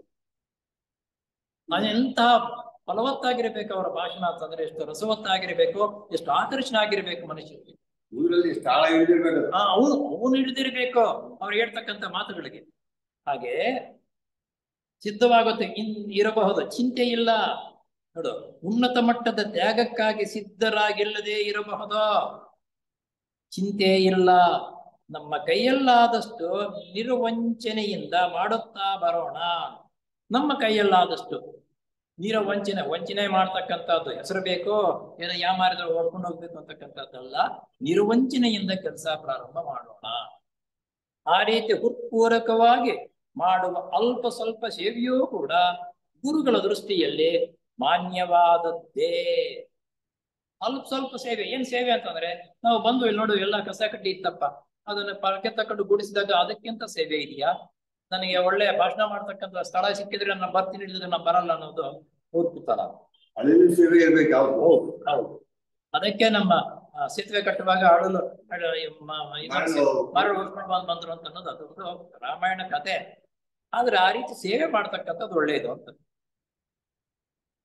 ಸಿನೆಟ್ಟರವರೆಗೆ ಗುರುಗಳಾದ ಮೌರ್ಯರು ಈ ರೀತಿ ಬರೆಯುತ್ತಾರೆ. ಸಿನೆಟ್ಗೆ ಮೌರ್ಯರು ನಂತರ ಈ ರೀತಿ ಕಾಗದ ಬರೀತಾರೆ. ಏನೋ, ನಿನ್ನ ಕೈಯಲ್ಲಾದದ್ದನ್ನೆಲ್ಲ ಮಾಡುತ್ತಿರುವೆಯೇ, ನಿನ್ನ ಕೈಯಲ್ಲಾದದ್ದೆಲ್ಲ ಮಾಡ್ತಾ ಇದೀಯಾ? ನಾವು ಪ್ರತಿಯೊಬ್ಬರಿಂದಲೂ ಬಯಸುವುದು ಅಷ್ಟನ್ನೇ. ನೀನು ನಿನ್ನ ಕೈಯಲ್ಲಾದಷ್ಟು ಈ ಕೆಲಸವನ್ನು ಮಾಡ್ತಾ ಹೋಗ್ತಾ ಇದೀಯಪ್ಪ. ನಾವು ಪ್ರತಿಯೊಬ್ಬರನ್ನು ಬೈತ ಮಾಡುವುದು ಇದೇ ರೀತಿ. ಅವರವರ ಕೈಯಲ್ಲಾದಷ್ಟು ಅವ್ರು ಕೆಲಸ ಮಾಡ್ತೀವಿ. ಒಬ್ಬೊಬ್ಬರಲ್ಲೇ ಒಂದು ಚಾತುರ್ಯ ಇರುತ್ತೆ. ಆ ಚಾತುರ್ಯ ತಕ್ಕಂತೆ ಆ ಕೆಲಸವನ್ನ ಮಾಡ್ಕೊಂಡು ಬರ್ತಾ ಇದ್ರೆ ಅತ್ಯುತ್ತಮವಾಗಿ ಮುಂದಕ್ಕೆ ಬಂದೇ ಬರುತ್ತೆ ಅಂತ ಅನ್ನೋದೇ ಅವರ ಆಸೆ. ನಾವು ಪ್ರತಿಯೊಬ್ಬರಿಂದಲೂ ಬಯಸುವುದು ಅಷ್ಟನ್ನೇ. ಆದರೆ ಕೆಲವರು ತಿಯಾಸಫಿ ಸಮಸ್ಯೆಯನ್ನು ಜನರ ಕ್ಲಬ್ಬು ಮೊದಲಾದದ್ದುಗಳನ್ನು ಬಳಸುವಂತೆ ಸ್ವಾರ್ಥ ದೃಷ್ಟಿಯಿಂದ ಬಳಸಬಹುದು. ಇಲ್ಲಿ ಏನಾಗಿದೆ ಅಂದ್ರೆ, ಈಗಿನ ಕಾಲದಲ್ಲಿ 75% ಇದೇ ರೀತಿ. ಏನೋ ಮಾಡಬೇಕು, ಮಾಡ್ತಾ ಇದ್ದೀವಿ. 4 ಜನರು ಬರ್ತಾ ಇದ್ದಾರೆ, ಏನೋ ಒಂದು ಭಾಷಣ ಮಾಡ್ತೀವಿ, ಎಲ್ಲರೂ ಹೊಗಳ್ತಾರೆ. ಓ ಏನಪ್ಪಾ, ಬಂದ್ರ, ನೀನು ಬಂದ್ಯಾ, ನಾನು ಬಂದ್ಯಾ ಅಂತಕ್ಕಂಥದ್ದು ಹೊಗಳಿಕೆಗಾಗಿ ಬಂದದ್ದು. ಅಯ್ಯೋ ನಾನು 2 ವಾರ ಆಯ್ತು ಅಲ್ಲಿ ಹೋಗದೆ ಇದ್ರೆ ಏನ್ ಅನ್ಕೊಳ್ತಾನೆ ಅನ್ನೋದು ಬರೋದು. ಹಾಯ್ ಅನ್ನೋದು. ಇದು ಕ್ಲಬ್ಗಳಲ್ಲಿ ಅಥವಾ ಬೇರೆ ಫಂಕ್ಷನ್ ಅಲ್ಲಿ ಹಾಯ್ ಅನ್ನಲ್ವಾ? ಆ ರೀತಿ ಮಾಡ್ತಕ್ಕಂಥದ್ದಲ್ಲ ಸೊಸೈಟಿ. ಅಂತಹ ಸ್ವಾರ್ಥ ಉದ್ದೇಶವು ನಮ್ಮಲ್ಲಿ ಇರದಂತೆ ಎಚ್ಚರಿಕೆಯಿಂದ ನೋಡಿಕೊಳ್ಳೋಣ. ಈ ರೀತಿ ಸ್ವಾರ್ಥ ಯಾರಲ್ಲಿ ಸ್ವಾರ್ಥ ಇರುತ್ತೋ ಹಾಗೆ ಮಾಡೋದು. ಸ್ವಾರ್ಥ, ಅಯ್ಯೋ ಅವ್ರು ಏನ್ ಅನ್ಕೊಳ್ತಾರೆ, ಏನೋ ಮಾತಾಡ್ತಿದ್ ಬರೋಣ, ಈ ವಾರ ಹೋಗೋಣಪ್ಪ ಅನ್ನೋದು ಅವ್ರು ಅನ್ಕೊಳ್ಳೋದಕ್ಕೆ ಬರ್ತಾನೆ. ಇದಾಗುತ್ತೆ ಗುರುಗಳ ಸೇವೆ ಕಡಿದುಕೊಂಡು ಬೇರೆಯವ್ರಿಗೆ ಸೇವೆ ಮಾಡೋಣ ಅನ್ನೋ ಉದ್ದೇಶದಿಂದ ಇಲ್ಲ. ಸಂದರ್ಭದಲ್ಲಿ ಮೇಡಮ್ ಲಾವಟ್ಸ್ ದೇವರು ಹೇಳುವಂತೆ, ನಮ್ಮ ಗುರಿಯು ಮಾನವೀಯತೆಯ ಹಿತವನ್ನೇ ವಿನಃ ಬರೀ ತಿಯಾಸಫಿ ಸಮಸ್ಯೆಯಲ್ಲ. ಬರೀ ಇದು ತಿಯಾಸಫಿ ಸಮಸ್ಯೆಗಾಗಲ್ಲ, ಇರ್ತಕ್ಕಂಥದ್ದು ಮಾನವರ ಸೇವೆ. ಏನ ಮಾನವೀಯತೆಯ ಹಿತವನ್ನೇ ವಿನಃ ಬರೀ ತಿಯಾಸಫಿ ಸಮಸ್ಯೆಯಲ್ಲ. ಮಾನವೀಯತೆಯ ಹಿತವನ್ನು ಕಾಪಾಡೋದಕ್ಕೆ ನಾವು ಬರ್ತಕ್ಕಂಥದ್ದು ತಿಯಾಸಫಿ ಅಂತ. ಮಾನವ ಕೋಟಿಯ ಮೇಲ್ಮೆಗೆ ಈ ಸಮಷ್ಟಿಗೆ ಒಂದು ಸಾಧನ ಮಾತ್ರವೆಂಬ ಅಂಶವನ್ನು ಮರೆಯಕೂಡದು. ಈ ಸಮಷ್ಟಿಯ ಒಂದು ಸಾಧನ ಮಾತ್ರ. ಈ ಸಮಸ್ಯೆ ಅಂತಕ್ಕಂಥ ಒಂದು ಸಾಧನ. ಈ ಸಮಸ್ಯೆ ಇದ್ದು ಇಂಥ ಜನಕ್ಕೆ ಇಂಥ ರೀತಿಯಲ್ಲಿ ಈ ರೀತಿ ನಾವು ಮಾಡ್ತೀವಿ, ಇಂಥ ತಾರೀಕು ಬನ್ರಪ್ಪ ಅಂತಕ್ಕಂಥದ್ದನ್ನ ಹೇಳಿದ ಸಾಧನ ಮಾಡ್ತಕ್ಕಂಥ ಸ್ಥಳ ಮುಖ್ಯ. ಇಂಥ ಸಾಧನ ಮಾಡುವುದಕ್ಕಾಗಿ ಅನ್ನುವುದು ನಮ್ಮ ಮನಸ್ಸಿನಲ್ಲಿ ಇರಬೇಕು. ಆ ಸಾಧನೆಯನ್ನು ನಾವು ಮಾಡ್ತಾ ಇರಬೇಕು. ಇಷ್ಟು ಈ ಮಾರ್ಗದಲ್ಲಿ ಇಷ್ಟೆಲ್ಲ ನಾವು ಮಾಡ್ಕೊಂಡು ಹೋಗ್ತಾ ಇದ್ರೆ ಈ ಮಾರ್ಗದಲ್ಲಿ ಬರುವ ಕಷ್ಟಗಳು ಯಾರೇ ಆಗ್ಲಿ, ಉತ್ತಮವಾಗಿರ್ತಕ್ಕಂಥ ಸೇವೆ ಮಾಡ್ತಕ್ಕಂಥವರು, ಆಧ್ಯಾತ್ಮಿಕ ಮಟ್ಟದಲ್ಲಿ ಬೆಳವಣಿಗೆ ಆಗ್ತಾ ಇರ್ತಕ್ಕಂಥವರಿಗೆ ಕಷ್ಟಗಳು ಬರುವುದು ಸಹಜ. ಕಷ್ಟಗಳು ಬರತಕ್ಕಂಥದ್ದು ಸಹಜ. ಈ ಮಾರ್ಗದಲ್ಲಿರುವ ಕಷ್ಟಗಳು, ಏನ್ ಕಷ್ಟಗಳು ಬರುತ್ತೆ ಈ ಮಾರ್ಗದಲ್ಲಿದ್ದರೆ ಅಂದ್ರೆ, ಧ್ಯೇಯವು ಉನ್ನತವಾದದ್ದು. ಅದು ನಮ್ಮ ಎಂದರೆ ಸಂಸ್ಕಾರಿಗಳ ಹೃದಯವನ್ನು ಆಕರ್ಷಿಸುತ್ತದೆ. ನೋಡಿ, ತಿಸಾಪುರ ಸೊಸೈಟಿ ಬರುವಾಗ ಯಾವನಲ್ಲಿ ಸಂಸ್ಕಾರ ಅಂತ ಅನ್ನೋದು ಇರುತ್ತೋ ಅವನ ಆಕರ್ಷಣೆ ಮಾಡ್ತಾನೆ. ಅವನು ಒಂದ್ಸಲಿ ಬಂದರೆ ಇನ್ನೊಂದು ಮೀಟಿಂಗ್ ಬರಲೇಬೇಕು ಅಂತ ಅನ್ಸುತ್ತೆ, ಬರ್ತಾನೆ. ಆ ಸಂಸ್ಕಾರ ಅನ್ನೋದು ಅವನಲ್ಲಿ ಇಲ್ಲ ಅಂತಂದ್ರೆ ಕಾಟಾಚಾರಕ್ಕೆ ಬರ್ತಾನೆ, ನೋಡ್ಕೊಂಡು ಹೊರಟೋಗ್ತಾ ಇರ್ತಾರೆ. ಆ ರೀತಿ ಆಕರ್ಷಣೆಯಾಗತಕ್ಕವರು ವಾಸ್ತವವಾಗಿಯೂ ಧನ್ಯರೇ. ಆ ರೀತಿ ಆಕರ್ಷಣೆ ಮಾಡ್ಕೊಳ್ತಕ್ಕಂಥವ್ರು ವಾಸ್ತವವಾಗಿ ಧನ್ಯರೇ. ಗೀತೆಯ ಶ್ಲೋಕದಲ್ಲಿ ಈ ರೀತಿ ಹೇಳುತ್ತಂತೆ, ಆಶಯದಂತೆ ಒಂದು ಉನ್ನತ ಧ್ಯೇಯಕ್ಕೆ ಆಕರ್ಷಣೆಯಾಗುವುದು ಒಂದು ದೊಡ್ಡ ಸುಯೋಗ. ಆಸೆಗಾಗಿ ಆಕರ್ಷಣೆ ಮಾಡತಕ್ಕಂಥದ್ದು ಅದು ಒಂದು ದೊಡ್ಡ ಸುಯೋಗ. ಆಸೆ ಏನಿಲ್ಲಿ ಬರ್ತಕ್ಕಂಥವ್ರಿಗೆ ಆಸೆ ಏನು? ದೈವಿ ಇಚ್ಛೆ, ದೇವರ ಪ್ರಕೃತಿಯಲ್ಲಿರ್ತಕ್ಕಂಥದ್ದು. ಆಮೇಲೆ ದೇವರಂದ್ರೆ ಏನು, ಗುರುಗಳಂದ್ರೆ ಏನು, ಯಾವ ಕೆಲಸ ಏನು, ಹೇಗಾಗುತ್ತೆ ಏನು ಅಂತಕ್ಕಂಥದ್ದನ್ನ, ಮಾನವ ಅಂದ್ರೆ ಯಾರು, ನಾವ್ ಎಲ್ಲಿಂದ ಬಂದವು, ನಾವು ಮಾನವನಾಗಿ ಹುಟ್ಟುವುದಕ್ಕೆ ಏನು ಕಾರಣ, ಈ ಈ ವಿಷಯಗಳನ್ನ ಆಸಕ್ತಿಯಿಂದ ತಿಳ್ಕೊಳ್ಳೋದಕ್ಕೆ ಬರೋದು. ಆ ತಿಳ್ಕೋಬೇಕು ಅಂತ ಬರ್ತಕ್ಕಂಥವರು ಧನ್ಯರು. ತೃಪ್ತಿ ಪಡ್ತಾರೆ, ಅವರು ಧನ್ಯರಾಗ್ತಾರೆ. ಆ ಧನ್ಯರು ಬೇರೆ ಅಲ್ಲ, ಅವರು ಒಂದು ಸುಯೋಗ ಸಿಗುತ್ತಂಗೆ ಅವರಿಗೆ. ಎಲ್ಲರಿಗೆ ಯಾವಾಗಲೂ ಸಿಗಲ್ಲ ಅಂತ ಸುಯೋಗ. ಆದರೆ ಈ ಸಂಕಲ್ಪ ಅಥವಾ ಕಡೆಯ ತೀರ್ಮಾನದಂತೆ ಧರ್ಮಾತ್ಮನಾಗಿ ಪರಿವರ್ತನೆಗೊಳ್ಳಬೇಕಾಗಿದ್ದಲ್ಲಿ ಸಾಕಾದಷ್ಟು ಕಾಲ ಬೇಕಾಗುತ್ತದೆ. ನಾನೇನಪ್ಪ ಒಂದು 6 ತಿಂಗಳಂತೂ ಸೊಸೈಟಿಗೆ ಹೋದೆ, ಏನು ಪ್ರತಿಫಲನ ಸಿಗ್ಲಿಲ್ಲ. ದಿನಾಗ್ಲೂ ನಾನು ಧ್ಯಾನ ಮಾಡ್ತೀನಿ, ಏನು ಪ್ರತಿಫಲ ಸಿಗಲಿಲ್ಲ ಅಂತಕ್ಕಂಥ ಜಿಗುಪ್ಸೆ ಬಂದ್ಬಿಡುತ್ತೆ ಎಲ್ಲರ ಜನ. ಈ ರೀತಿ ಜಿಗುಪ್ಸೆ ಬರ್ತಕ್ಕಂಥದ್ದು ಸರಿಯಲ್ಲ. ಸ್ವಾರ್ಥವೂ ಅಲ್ಲ, ಬೇಗ ನನ್ಗೆ ಸಿಕ್ಕಲಿಲ್ಲ ಅಂತಕ್ಕಂಥದ್ದು ಒಂದು ಜಿಗುಪ್ಸೆ. ಈ ರೀತಿ ಜಿಗುಪ್ಸೆ ಪಡ್ತಕ್ಕಂಥದ್ದು ಸರಿಯಲ್ಲ. ಅಷ್ಟು ಬೇಗ ಅದ್ರ ಫಲವು ನಮ್ಗೆ ಸಿಗಲ್ಲ. ಈಗ ಹುಣಸೆ ಮರ ನೆಟ್ಟರೆ ಬೇಗ ಫಲ ಸಿಗುತ್ತಾ? ಇಲ್ಲ. ಬೇಗ ಫಲ ಸಿಗ್ತಕ್ಕಂಥ ಮರಗಳು ಬೇಕಾದಷ್ಟು ಅಂತದ್ ಮರ ಹಾಕಿದ್ರೆ ಬೇಗ ಫಲ ಸಿಗುತ್ತೆ. ಆದರೆ ಆ ಪರಮ ಧ್ಯೇಯವನ್ನು ಆದಷ್ಟು ಜಾಗ್ರತೆ ಸಾಧಿಸಬೇಕಾಗಿದ್ದಲ್ಲಿ, ಆ ಪರಮ ಧ್ಯೇಯವನ್ನು ಜಾಗೃತಿಯಾಗಿ ನಾವು ಪಡೆಯಬೇಕು ಅಂತಂದರೆ ನಮ್ಮ ಸದುದ್ದೇಶಗಳನ್ನು ಅನುಷ್ಠಾನಕ್ಕೆ ತರುವುದಕ್ಕೆ ಸರ್ವ ಪ್ರಯತ್ನ ಮಾಡಬೇಕು. ಆ ರೀತಿ ಆಗ್ಬೇಕಂದ್ರೆ ನಮ್ಮಲ್ಲಿರ್ತಕ್ಕಂತಹ ಸದು ಉದ್ದೇಶಗಳು ಅಂದ್ರೆ ಒಳ್ಳೆಯ ಉದ್ದೇಶಗಳನ್ನ ಅನುಷ್ಠಾನಕ್ಕೆ ತರಬೇಕು. ಅದು ಬಹಳ ಮುಖ್ಯವಾಗಿ ತಿಸಾಪುರ ಸೊಸೈಟಿಯಲ್ಲಿ ತಿಳ್ಕೊಂಡಿರ್ತಕ್ಕಂಥ ವಿಷಯಗಳನ್ನ ಅನುಷ್ಠಾನಕ್ಕೆ ಬರಬೇಕು. ಆಗ ಬೇಗ ನಿಮಗೆ ಪ್ರತಿಫಲ ಸಿಗುತ್ತೆ. ಕುತುಂಬಿ ಗುರುಗಳು ಹೇಳುವುದನ್ನು ಕೇಳ್ರಿ. ಜಯವನ್ನು ಪಡೆಯವನು ಮಾತ್ರವೇ ಆ ಜಯದ ಕಿರೀಟವನ್ನು ಧರಿಸುವುದಕ್ಕೆ ಅರ್ಹನು. ಯಾರು ವಿಷಯಗಳನ್ನು ತಿಳ್ಕೊಂಡು ಅದರಂತೆ ನಡವಳಿಕೆ ನಡಿಕೊಳ್ತಾ ಇರ್ತಾನೋ ಅದನ್ನು ಉತ್ತಮ ಅವಕಾಶನೂ ಸಿಗುತ್ತೆ, ಅವನ ಕಿರೀಟವೂ ಸಿಗುತ್ತೆ.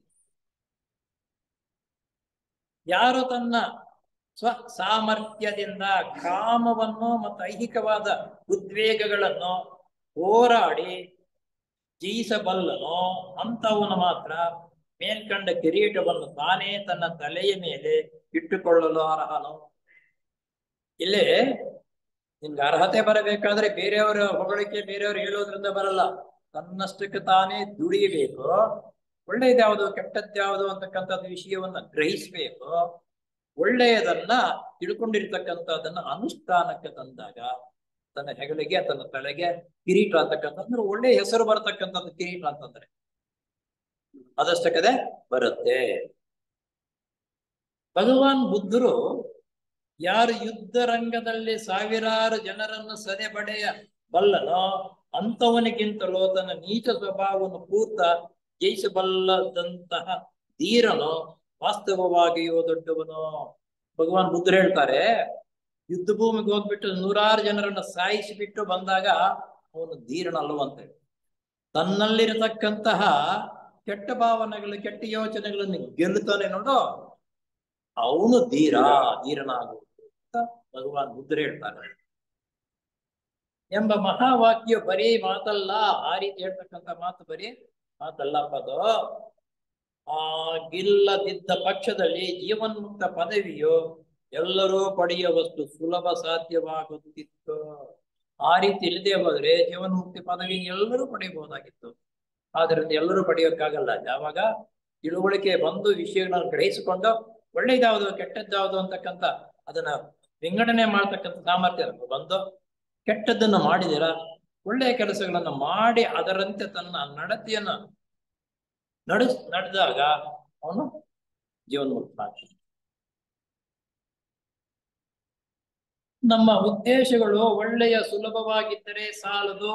ಇಲ್ಲಿ ನಾವೊಂದು ಪಾಯಿಂಟ್ ಇಟ್ಟು ನೋಡಿ, ನಾನು ಒಳ್ಳೆಯ ಉದ್ದೇಶದಿಂದ ಸೊಸೈಟಿಗೆ ಬರ್ತೀನಪ್ಪ ಹೋಗ್ತೀನಪ್ಪ ಅಂತಂದ್ರೆ ಸಾಲದು. ಅವು ಕಾರ್ಯರೂಪದಲ್ಲಿ ಹರಿಯಬೇಕು.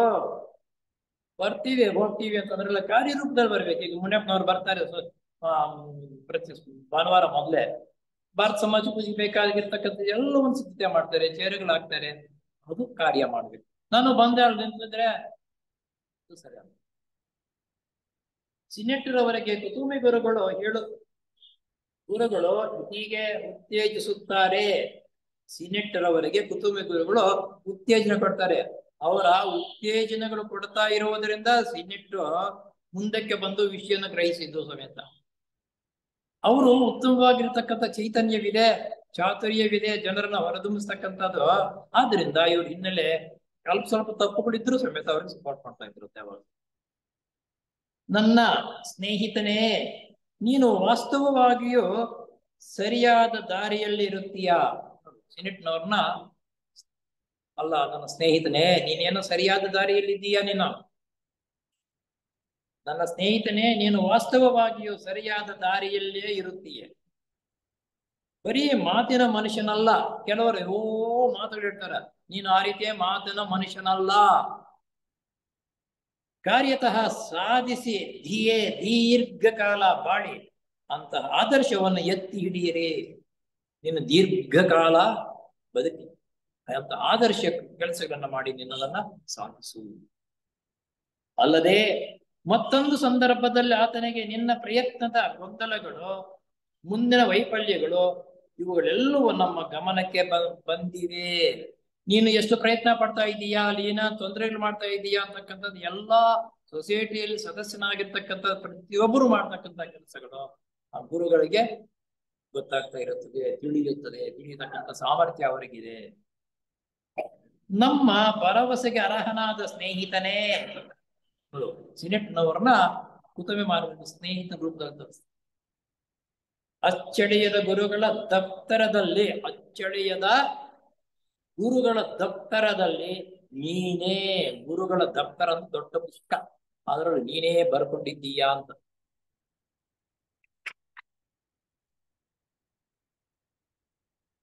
ಅವುಗಳನ್ನು ಬರೆದಿರುತ್ತೀಯೇ. ಅದರಲ್ಲಿ ನಿನ್ನ ಪ್ರತಿಯೊಂದು ಯೋಚನೆಯು ಕಾರ್ಯವು ಬರೆಯಲ್ಪಟ್ಟಿದೆ. ನೋಡಿ, ನಾವು ಮಾಡ್ತಕ್ಕಂಥ ಪ್ರತಿಯೊಂದು ಯೋಚನೆ ಕಾರ್ಯ. ಮೊದಲು ಯೋಚನೆ ಬರುತ್ತೆ, ಆಮೇಲೆ ಕಾರ್ಯ ಮಾಡ್ತೀವಲ್ಲ, ಆ ರೀತಿ ಮಾಡ್ತಕ್ಕಂಥ ಯೋಚನೆ, ನಾವು ಮಾಡ್ತಕ್ಕಂಥ ಕಾರ್ಯವು ಅಲ್ಲಿ ರಿಕಾರ್ಡ್ ಆಗುತ್ತೆ. ಈ ವಿಷಯ ತಿಳ್ಕೊಂಡಿದ್ದಾದ್ಮೇಲೆ ನಾನು ತಪ್ಪು ಕೆಲಸ ಮಾಡಕ್ಕೆ ಮನಸ್ಸು ಬರುತ್ತಾ? ಗೊತ್ತಿದ್ರು ಮಾಡ್ತಾರೆ. ಅದು ಗೊತ್ತಿಲ್ಲ, ಅದು ನಂಬಿಕೆ ಇಲ್ಲ. ಗೊತ್ತಿಲ್ಲ ಅಂತಂದ್ರೆ ನಂಬಿಕೆ ಇಲ್ಲ. ಈಗ ನಾವು ನಂಬಿಕೆ ಇದೆ. ಬೇರೆಯವ್ರು ಯಾರಾದ್ರೂ ತಪ್ಪುಗಳು ಮಾಡ್ತಾ ಇದ್ರೆ ಅವ್ನು ಸಪೋರ್ಟ್ ಮಾಡಕ್ ಹೋಗಲ್ಲ. ಯಾಕಂದ್ರೆ ಅದು ತಪ್ಪು ನಾವು ಅನುಭವಿಸ್ಬೇಕು, ಆಗ ನಮಗೂ ಬರುತ್ತೆ ಆ ನಂಬಿಕೆ ಇರ್ತಕ್ಕಂಥವ್ರು. ನಮ್ಮ ಮಾತುಗಳು ಸಹ ಸತ್ಯ. ನಾವ್ ಹೇಳ್ತಾ ಇದ್ದೀನಲ್ಲ ಈಗ, ಮಾತುಗಳು ಸತ್ಯಪ್ಪ. ಪ್ರಿಯ ಮತ್ತು ಪ್ರಯೋಜನಕರವಾಗಿರಬೇಕು. ನಾವು ಮಾತನಾಡ್ತಕ್ಕಂಥ ಮಾತುಗಳು ಸತ್ಯವಾಗಿರಬೇಕು, ಪ್ರಿಯವಾಗಿರಬೇಕು, ನೋವಾಗಬಾರ್ದು. ಸತ್ಯವಾಗಿರಬೇಕು, ಪ್ರಿಯವಾಗಿಯೂ ಇರಬೇಕು, ಪ್ರಯೋಜನಕರವಾಗಬೇಕು. ಮತ್ ಸುಮ್ಮನೆ ಹರಟೆ ಹೊಡಿತಕ್ಕಂಥದ್ದಲ್ಲ. ಮಾತು ಹೇಳಿದ ಮೇಲೆ ಆ ಮಾತಕ್ಕೆ ಪ್ರಯೋಜನ ಬರಬೇಕು ಸಮಾಜಕ್ಕೆ. ಎಷ್ಟು ಸುಲಭವಾಗಿ ಹೇಳ್ತಾ ಇದ್ದಾರೆ ನಾವು ಆಚರಣೆ ಮಾಡೋದು ಅಷ್ಟೇ ಕಷ್ಟ ಇದೆ. ಎಂತ ಮಾತು ನಮ್ಮ ಮಾತುಗಳೂ ಸಹ ಸತ್ಯ, ಪ್ರಿಯ ಮತ್ತು ಪ್ರಯೋಜನಕರವಾಗಿರಬೇಕು ಅಂತ ಹೇಳ್ತಾರೆ. ಸತ್ಯವಾಗಿಯೂ ಇತರ ಮನಸ್ಸನ್ನು ನೋಯಿಸದಂತಹವು, ಕೇಳುವುದಕ್ಕೆ ಪ್ರಿಯವಾದವುಗಳು ಮತ್ತು ಮುಂದಿನ ಶ್ರೇಯಸ್ಸನ್ನ ಸಾಧಿಸುವುದಕ್ಕೆ ಉಪಯುಕ್ತವಾದವುಗಳು ಆಗಿರಬೇಕು. ನಾವು ಹೇಳ್ತಕ್ಕಂಥ ಮಾತುಗಳು ಸುಮ್ಮನೆ ನಿಮ್ಮನ್ನ ಲೊಂಗೋಡಿಸೋದಕ್ಕೆ ಭಾಷಣ ಚೆನ್ನಾಗಿ ಮಾಡ್ಬಿಡುದಲ್ಲ, ಅದ್ರಲ್ಲಿ ಏನಿರಲ್ಲ ಸಾರ. ಹೇಳ್ತಕ್ಕಂಥ ಮಾತುಗಳಲ್ಲಿ ಸತ್ಯಾಂಶ ಇರಬೇಕು. ಆ ಸತ್ಯಾಂಶ ಹೇಳಿರ್ತಕ್ಕಂಥ ಮಾತುಗಳನ್ನ ನಡವಳಿಕೆಯಲ್ಲಿ ನಾನು ಇರಬೇಕು. ಅಂತ ವಿಷಯಗಳನ್ನು ನೀವು ಗ್ರಹಿಸಿಕೊಂಡ ಮೇಲೆ ನೀವು ಆ ರೀತಿ ಅದಕ್ಕೆ ಬರಬೇಕು ಅನ್ನೋದೇ ನಮ್ಮ ಧ್ಯೇಯ. ಉಪಯುಕ್ತವಾದವುಗಳು ಆಗಿರಬೇಕು. ಮಾತನಾಡುವ ಅವಶ್ಯಕತೆ ಇಲ್ಲದಿರುವ ಸಂದರ್ಭದಲ್ಲಿ ಪ್ರಯೋಜನಕರವಾದ ವ್ಯಾಸಂಗವನ್ನ ಕೈಗೊಳ್ಳಬೇಕು. ಯಾರು ಮಾತನಾಡಕ್ಕೆ ಯಾವ ವಿಷಯವೂ ಇಲ್ಲ, ಯಾರ ಹತ್ರನೂ ಹರಟೆ ಹೊಡಿಬೇಡ. ಅಂತಹ ಸಂದರ್ಭದಲ್ಲಿ ಏನು ವ್ಯಾಸಂಗವನ್ನ ಕೈಗೆ ತಗೋಬೇಕು, ವ್ಯಾಸಂಗ ಮಾಡ್ಬೇಕು. ನಮ್ಗೆ ನಾಲೆಡ್ಜ್ ಬರಬೇಕು ಅಂತಂದ್ರೆ ಪುಸ್ತಕ ತಕೊಂಡು ವ್ಯಾಸಂಗ ಮಾಡಬೇಕು. ಇವು ನಾವು ಮಾಡ್ತಾ ಇದು ವ್ಯಾಸಂಗವೇ ಇದು. ಹೀಗಿದ್ದಲ್ಲಿ ಮಾತ್ರ ವಾಕ್ಯಗೆ ಸಂಬಂಧಪಟ್ಟ ತಪಸ್ಸು ಆಚರಿಸಿದಂತೆ ಆಗುತ್ತದೆ. ಈ ರೀತಿ ಇದ್ದರೆ ವಾಕ್ಯಗೆ ಸಂಬಂಧಪಟ್ಟಿರ್ತಕ್ಕಂಥ ತಪಸ್ಸು ಅಂದ್ರೆ ಸಾಮರ್ಥ್ಯ ಸಿದ್ಧಿ ಪಡೆಯುವುದು. ಹಾಗಲ್ಲದೆ ಸಿಕ್ಕಿದ ಹಾಗೆ ಹರಟುತ್ತಿದ್ದ ಪಕ್ಷದಲ್ಲಿ ಪ್ರಪಂಚಕ್ಕೆ ಬೇಕಾದಷ್ಟು ಕೆಡಕನ್ನು ಆಚರಿಸದಂತೆ ಆಗುತ್ತದೆ. ನಾವು ಫೀಲ್ಡ್ ನಲ್ಲಿ ನೋಡ್ಬೇಕು, ಸಾಯಂಕಾಲ ಕೂತ್ಕೊಂಡಿದ್ದಾಗ ಮಾತುಗಳು ಒಬ್ಬರ ಮೇಲೆ ಒಬ್ಬರು ಹೇಳ್ಕೊಂಡು ಹೋಗ್ತಾ ಇರ್ತಾರೆ. ಅದನ್ನೇ ದೊಡ್ಡ ಹರಟೆ ಅಂತ.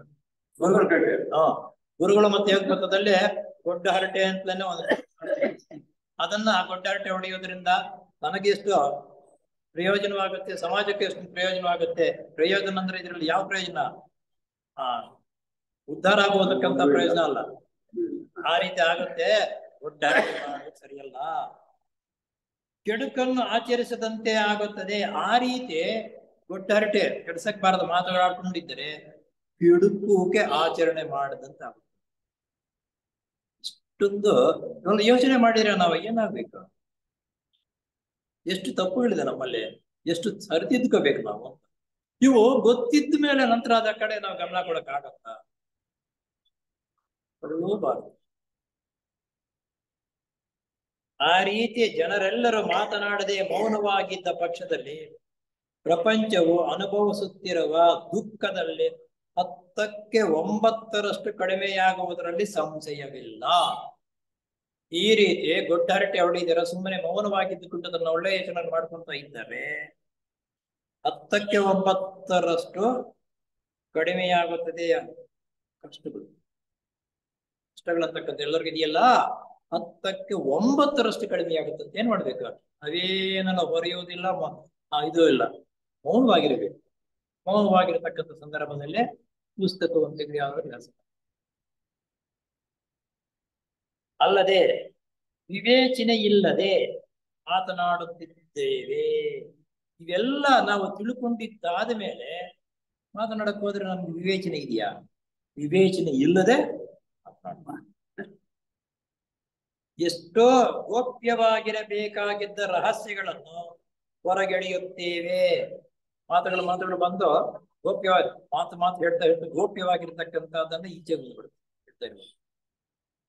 ಇನ್ನೂ ಆಳವಾಗಿ ಒಳಗಡೆ ಇರ್ತಕ್ಕಂಥ ಮುಂಚೆ ಬರೋದ್ರ ಸ್ವಲ್ಪ ಸಮಾಜದಲ್ಲಿ ಕುಡುಕರಿಗೆ ಸ್ವಲ್ಪ ಕುಡಿಸ್ಬಿಟ್ರೆ ಸಾಕು, ಅವನೇನೇನ್ ಮಾಡ್ಬಿಟ್ಟು ನನ್ನ ಕೆಲಸಗಳಲ್ಲಿ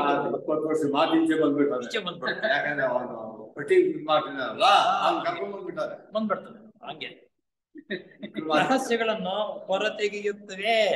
ದೊಡ್ಡ ಹರಟೆ ಮಾತಾಡ್ಕೊಳ್ತಾ ಇದ್ರು, ಅದಕ್ಕೊಂದು ಸ್ವಲ್ಪ ಆ ಉತ್ತೇಜನ ಪಟ್ರೆ ಎಲ್ಲ ಈಚೆ ಎಲ್ಲ ಬಂದ್ಬಿಡುತ್ತೆ. ಆ ಮೂಲಕ ದುಷ್ಕರ್ಮವು ನಮ್ಮ ತಲೆಗೆ ಕಟ್ಟುತ್ತದೆ. ಅವ್ರು ಹೇಳ್ತಕ್ಕಂಥ ಅವನಿಗೆ ಅಲ್ಲ, ಏನಾದ್ರೂ ಪ್ರೇರಣೆ ಮಾಡಿ ನಿನ್ನಿಂದ ಆ ಮಾತುಗಳನ್ನ ಕೇಳಿಸ್ಕೊಳ್ಕೋಬೇಕು ಅಂತ ನಾನು ಯಾವ ರೀತಿ ಪಾಯಿಂಟ್ ಟು ಪಾಯಿಂಟ್ ಹಾಕ್ತಾ ಇರುವಾಗ ಪ್ರಶ್ನೆ ಬಂದ್ಬಿಡ್ತಲ್ಲ, ಅದು ನನಗೂ ಕರ್ಮ ಸುಟ್ಕೊಳ್ಳುತ್ತೆ, ನಿನಗೂ ಕರ್ಮ ಸುಟ್ಕೊಳ್ಳುತ್ತೆ. ನಿವೇದನ ಇಬ್ಬರನ್ನು ಪಾಲದ ಒಬ್ಬರಿಗೆ ಅಲ್ಲ ಅಂತ. ಈ ವಿಷಯವಾಗಿ ಸಿನೆಟ್ಟರವರಿಗೆ ಗುರುಗಳು ಹೀಗೆ ಹೇಳುತ್ತಾರೆ. ಎಲ್ಲಾ ಸಿನೆಟ್ ಹೇಳೋದೇ ಇದರಲ್ಲಿ ಬರ್ತಕ್ಕಂಥದ್ದು. ಗುರುಗಳು ಈ ರೀತಿ ಸಿನೆಟ್ನವರಿಗೆ ಹೇಳ್ತಾರೆ. ಲಾವುಟ್ಸ್ಕಿಯು ನಿನಗೆ ಮಾತ್ರ ಗೋಪ್ಯವಾಗಿಡಬೇಕೆಂದು ಹೇಳಿದಂತಹ ವಿಷಯಗಳನ್ನು ನೀನು ನಿನ್ನ ಸ್ನೇಹ ಭಾವದ ಸಲಿಗೆಯಿಂದ ಹೊರಗೆಳೆದಿದ್ದು ನಿನ್ನ ಅವಿವೇಕ. ನೋಡಿ ಇಲ್ಲಿ ನೀನೇನೋ ಒಳ್ಳೆಯವನು ಅಂತ ಹೇಳ್ಬಿಟ್ಟು ನಾನು ಒಂದು ವಿಷಯ ಹೇಳ್ತೀನಪ್ಪ ಯಾರಿಗೂ ಹೇಳ್ಬೇಡ ಅಂತ ಹೇಳ್ಬಿಟ್ಟು ಇನ್ನು ಒಳ್ಳೆಯವನಂತ ನನ್ನ ವಿಷಯವನ್ನು ಹೇಳಿದ್ರೆ ಇನ್ನು 10 ಜನಕ್ಕೆ ಡಂಗರ್ ಹಾಕೊಂಡ್ ಬರ್ತೀಯಲ್ಲ. ನೋಡಿ ಮಾಡ್ತಾರಲ್ಲ, ನಮ್ಮಲ್ಲಿ ಅನೇಕ ರೀತಿ ಮಾಡ್ತಾರೆ. ಅಯ್ಯೋ ಯಾರಿಗೂ ಹೇಳ್ಬೇಡ ಅಂತ ಹೇಳಿದ್ರು ಅಂತ ಹೇಳ್ಕೊಂಡು ಬಂದ್ಬಿಟ್ಟು ಪದ್ಧತಿ ಎಲ್ಲಾ ಹೇಳ್ತಾರೆ.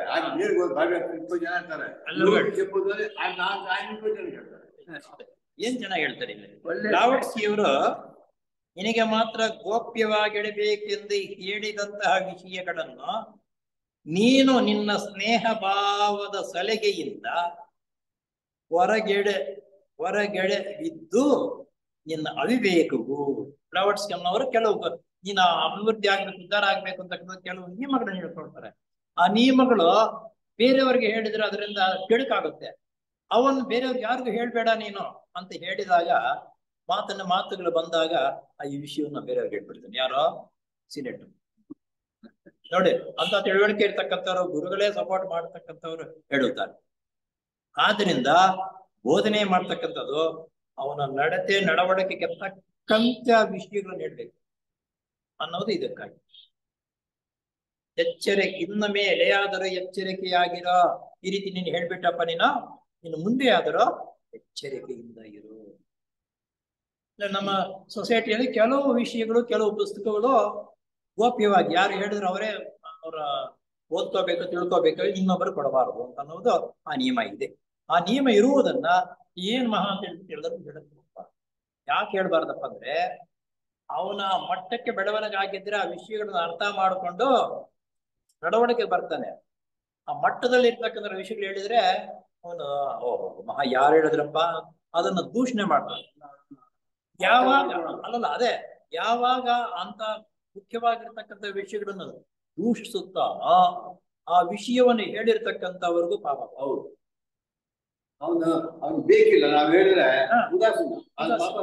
ಆ ಪಾಪ ಯಾರು ವಿಷಯವು ಹೇಳಿರ್ತಾರೋ ಅವನಿಗೂ ಬರುತ್ತೆ. ಆದ್ದರಿಂದ ಬೇರೆಯವರಿಗೆ ಹೇಳಬಾರದು ಅನ್ನೋ ಆ ಮಟ್ಟ ಬೆಳವಣಿಗೆ ಆಗಿರ್ತಕ್ಕಂಥ ಹೇಳಬಹುದು.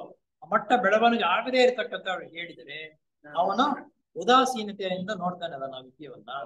ಆಗ ಹೇಳಿರ್ತಕ್ಕಂಥ ಗುರುಗಳಿಗೂ ಆ ಪಾಪವು ಬರುತ್ತೆ.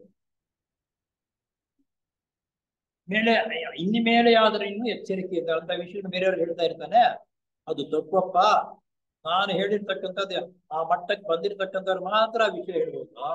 ನೀನು ಬೇರೆಯವ್ರಿಗೆ ಹೇಳಿರು ಆ ದೇವ್ರಿದ್ದಾರಾ, ಅವೇನು ಎಲ್ಲಿದ್ದಾನೆ, ಅವ್ರು ಹೇಳ್ತಾರೆ ಹಿಂಗೇನಾ, ಹಾಗೆ ಉದಾಸೀನತೆಯಿಂದ ಮಾತನಾಡಿದಾಗ ಪಾಪ ಕರ್ಮವು ಮಗು ಬರುತ್ತೆ. ನಾನು ಹೇಳಿರ್ತಕ್ಕಂಥ ವಿಷಯವನ್ನು ಅಲ್ಲದೆ ನಮ್ಮ ಮಾತಿನಿಂದ ಇತರರಿಗೆ, ಅದರಲ್ಲೂ ನಮ್ಮ ಬೋಧಕರಿಗೆ ನೋವುಂಟಾದರೆ, ಇದು ಬಂತು ನಾನು ಹೇಳಿದ್ವಿ, ನಮ್ಮ ಮಾತಿನಿಂದ ಇತರರಿಗೆ ಅದರಲ್ಲೂ ನಮ್ಮ ಬೋಧಕರಿಗೆ ನೋವು ಉಂಟಾದರೆ ಕರ್ಮವು ಇನ್ನೂ ಘೋರವಾಗಿ ಪರಿಣಮಿಸುತ್ತದೆ.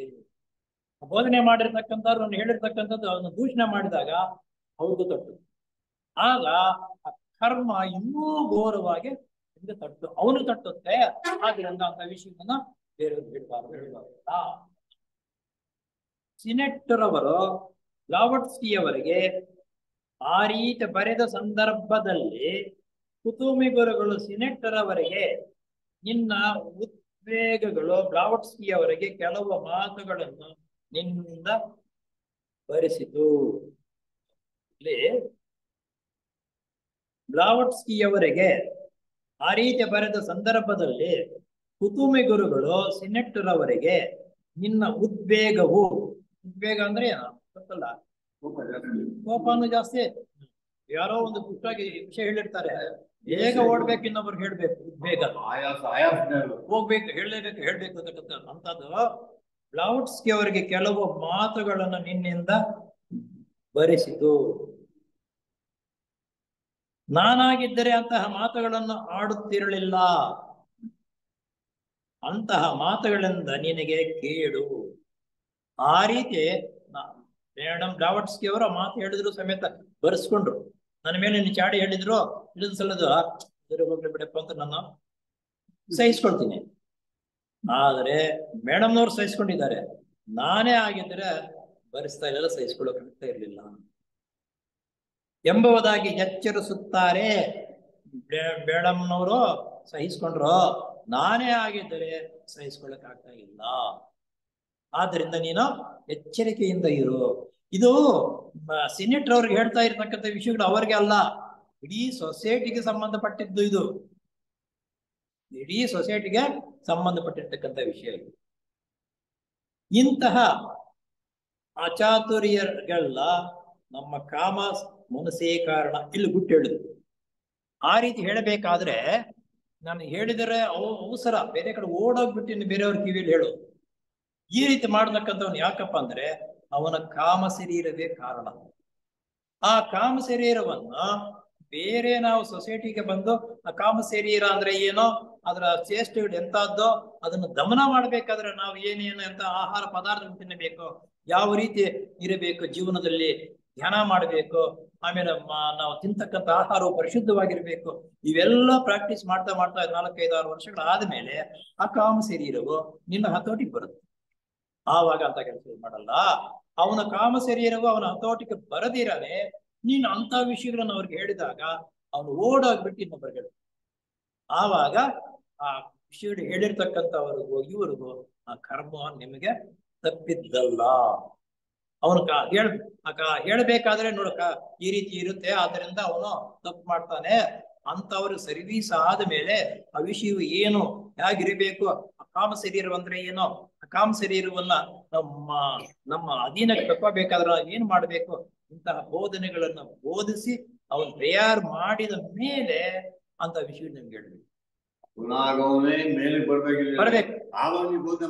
ಇದು ಅದಕ್ಕೆ ಈಸಾಪಲ್ ಸೊಸೈಟಿ ಮೊದಲು ಸ್ಥಾಪನೆ ಮಾಡಿದ್ರು. ಸಾಧಾರಣವಾಗಿರ್ತಕ್ಕಂಥ ವಿಷಯಗಳು ಕೆಲವರು ಹೇಳೋದು ಕೇಳಿಸ್ಕೊಂಡು ಹೊರಟೋಗ್ತಾ ಇದ್ರು. ಇನ್ ಕೆಲವರು ಅದೇ ವಿಷಯಗಳನ್ನ ಅತ್ಯಂತ ಉತ್ತಮವಾಗಿ ನಾವು ಇನ್ನೂ ಉತ್ತಮವಾಗಿರ್ತಕ್ಕಂಥ ವಿಷಯಗಳನ್ನು ಗ್ರಹಿಸ್ಕೋಬೇಕು, ನಾನು ಮುಂದುವರಿಬೇಕು ಅಂತಕ್ಕಂಥ ಆಸಕ್ತಿ ಇರ್ತಕ್ಕಂಥವ್ರು ಕೆಲವರು ಗುಂಪಾಗ. ಆ ಆಸಕ್ತಿ ಇರ್ತಕ್ಕಂಥವ್ರಿಗೆ ಗುಂಪಾದಾಗ ಏನ್ ಮಾಡ್ಬೇಕು ಅಂತಕ್ಕಂಥದ್ದು ಬ್ಲಾವಟ್ಸ್ಕಿ ಅವ್ರಿಗೆ ಮನಸ್ಸು ಬಂತು ಅವರಿಗೆ. ಆಗ ಗುರುಗಳ ಹತ್ರ ಪರ್ಮಿಷನ್ ತಗೊಳ್ಬೇಕು. ಅಂತ ಆಸಕ್ತಿ ಇರ್ತಕ್ಕಂಥವ್ರಿಗೆ ಇನ್ನೊಂದು ಉನ್ನತವಾಗಿರ್ತಕ್ಕಂತಹ ಬೋಧೆಯನ್ನು ಮಾಡಬಹುದು. ಯಾವಾಗ ನಿನ್ನ ಕಾಮದೇಹ ಮನೋದೇಹ ಈ ದೇಹಗಳಿದೆಯಲ್ಲ ಅವು ಹತೋಟಿಗೆ ಬರುವ ರೀತಿಯಲ್ಲಿ ನಿನ್ನ ಬಲಿಗಿಸಿ ಆಮೇಲೆ ಇಂಥ ಬೋಧನೆಗಳನ್ನು ಮಾಡುವುದಕ್ಕೆ ಮಾಡು ಅಂತ ಗುರುಗಳು ಹೇಳಿದ ಮೇಲೆ ಬೇರೆ ಇನ್ನೊಂದು ರೀತಿಯಲ್ಲೇ ಬೋಧನೆ ಮಾಡುವುದಕ್ಕೆ ಪ್ರಾರಂಭ ಮಾಡಿದ್ರು ಬ್ಲಾವಟ್ಸ್ಕಿ. ಅದು ತನಗೆ ಬೇಕಾದದ್ದು ಪ್ರಿಯವಾದದ್ದನ್ನು ಮಾತ್ರ ಒಪ್ಪುತ್ತದೆ. ಎಲ್ಲರನ್ನೂ ತನ್ನ ಮೂಗಿನ ನೇರಕ್ಕೆ ತೂಕ ಹಾಕುವ ಸ್ವಭಾವದ ಬ್ಲಾವಟ್ಸ್ಕಿ ಅವರು ಎಪಿ ಸಿನೆಟರ್ ಅವರಿಗೆ ತನ್ನ ಮೂಗು ನೇರವಾಗಿ ಯಾರು ನಡ್ಕೊಳ್ತಾ ಇರ್ತಾರೋ ಅವ್ರಿಗೆ ಹೊಗಳ್ತೀವಿ ನಾವು. ನಾನು ತಪ್ಪೇ ಮಾಡಿದ್ರೆ ಹಿಂಗೆ ಇರ್ಲಿ, ನನ್ನ ಮೂಗು ನೇರವಾಗಿ ನೀನು ನಡ್ಕೋಬೇಕು, ಆಗ ಹೊಗಳಿಕೆ. ನೀನು ಮಾಡ್ತಾ ಇರೋ ಸರಿ ಇಲ್ಲಪ್ಪ, ಹಿಂಗೆಲ್ಲ ಹಿಂಗ್ ಮಾಡಿರೋ ತಪ್ಪು ಅಂತಂದ್ರೆ ಆವಾಗಲೂ ಇದು ಮಾಡ್ತಾ ಇರ್ತಕ್ಕಂಥದ್ದು ತೂಕ ಹಾಕುವ ಸ್ವಭಾವದ್ದು ಬ್ಲಾವಟ್ಸ್ಕಿ ಅವರು ಎಪಿ ಸಿನೆಟರ್ ಅವರಿಗೆ ಈ ರೀತಿ ಹೇಳ್ಬಿಟ್ಟು ತೂಕ ಹಾಕ್ತಕ್ಕಂಥದ್ದು ಮಾತು ವ್ಯವಹಾರ ನಿನ್ಗೆ ಹೇಳಿದ್ರೆ ನಿನ್ನ ಯೋಗ್ಯತೆ ನಡತೆ ಎಂತಾದಿದೆ ಅಂತ ತೂಕ ಹಾಕುತ್ತೆ. ಯಾವ ಮನುಷ್ಯನ ತೂಕ ಹಾಕಿದ ಮೇಲೆ ಯಾರು ತಿಳ್ಕೋಬೇಕು ಅಂತ ಹೇಳ್ತಾರೆ ನೋಡ. ಹಾಗೆ ನಿಮಗೆ ಎಂದರೆ ನಿಮ್ಮ ಕಾಮ ಮನಸ್ಸಿಗೆ ಹೊಂದಿಕೊಳ್ಳುವುದನ್ನು ಮಾತ್ರ ಅಂಗೀಕರಿಸುತ್ತೀಯಾ? ನನ್ನ ನಿನ್ನ ಕಾಮದೇಹದಿಂದ ಮಾತನಾಡ್ತಕ್ಕಂಥ ಮಾತು ವ್ಯವಹಾರಗಳು ನನ್ನ ಕಾಮದೇಹಕ್ಕೆ ಹೊಂದಿಕೆಯಾಗ್ತಕ್ಕಂಥ ಮಾತುಗಳು ಹೇಳಿದ್ರೆ ನನಗೂ ನಿನಗೂ ಫ್ರೆಂಡ್ಶಿಪ್ ಹೊಂದಾಣಿಕೆ ಆಗುತ್ತೆ. ನನ್ನ ಕಾಮದೇಹ ನನ್ನ ಹತೋಟಿಯಲ್ಲಿ ಇಟ್ಟುಕೊಂಡು ಇದ್ರೆ ನಿನ್ನ ಕಾಮತೋಹ ಬೆಳವಣಿಗೆ ಇದ್ದರೆ ನೀನು ಹೇಳ್ತಕ್ಕಂಥ ಮಾತುಗಳು ನನಗೆ ಇಳಿಸಲ್ಲ, ನೀವು ಮಾಡ್ತಕ್ಕಂಥ ಕೆಲಸಗಳು ನನಗೆ ಇಳಿಸಲ್ಲ. ಅವಾಗ ಏನಂದ್ರೆ ಜಟಾಪಟ ಜಗಳ. ಇದೇ ಪ್ರತಿಯೊಂದು ಸೊಸೈಟಿಗಳಲ್ಲಿ ಆಗ್ತಕ್ಕಂಥದ್ದು. ಅದು ಸ್ವಲ್ಪ ಸೊಸೈಟಿ ನಿಯಮ ವ್ಯವಸ್ಥೆಗಳನ್ನ ತಿಳ್ಕೊಂಡಿರ್ತಕ್ಕಂಥವ್ರು ಬೇರೆಯವ್ರು ಏನಾದ್ರು ತಪ್ಪು ಮಾಡ್ತಾ ಇದ್ರೆ ಅದು ಸಹಿಸಲ್ಲ, ಮಾಡ್ತಾರೆ ತಪ್ಪಪ್ಪ ಸರಿಪಡಿಸ್ಕೊಳ್ತಾರೆ. ಅವ್ರು ಸರಿಪಡಿಸ್ಕೊಳ್ಳಿಲ್ಲ ಅಂತಂದ್ರೆ ಇವರು ಅವ್ರಿಗೂ ಜಟಾಪಟ್ಟೆ ವೆರೈಟಿಗಳು. ಉಳಿದಿದ್ದನ್ನೆಲ್ಲ ಯಾರು ಹೇಳಿದರೂ ಗುರುಗಳು ಹೇಳಿದರೂ ಕೂಡ ಅದು ನಿಮ್ಮ ಕಾಮ ಮನಸ್ಸಿಗೆ ಹೊಂದಿಕೊಳ್ಳದಿದ್ದರೆ ಅದನ್ನು ನಿರಾಕರಿಸುತ್ತೀರಿ. ಸಾಕ್ಷಾತ್ ಕೃಷ್ಣ ಭಗವಾನನೇ ಇಳಿದು ಬಂದವನಿಗೆ ಹೇಳಿದ್ರೆ ಅವನು ಒಪ್ಪಲ್ಲ.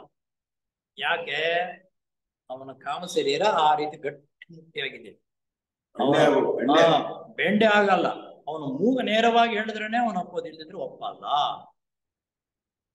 ಇದು ಅವ್ರಿಗೆ ಹೇಳ್ತಾ ಇರೋದು. ಸಿಲೆಕ್ಟ್ನವರಿಗೆ ಇವೆಲ್ಲ ಹೇಳ್ತಾ ಇದ್ದಾರೆ. ಇವೆಲ್ಲ ಅವ್ರಿಗಾಗಿ ಅಲ್ಲ, ನಮ್ಮ ಸೊಸೈಟಿಯಿಂದ ನಮ್ಗೆ ಎಲ್ಲರಿಗೂ ತಿಳುವಳಿಕೆ ಬರಬೇಕಾಗಿರ್ತಕ್ಕಂಥ ವಿಷಯ.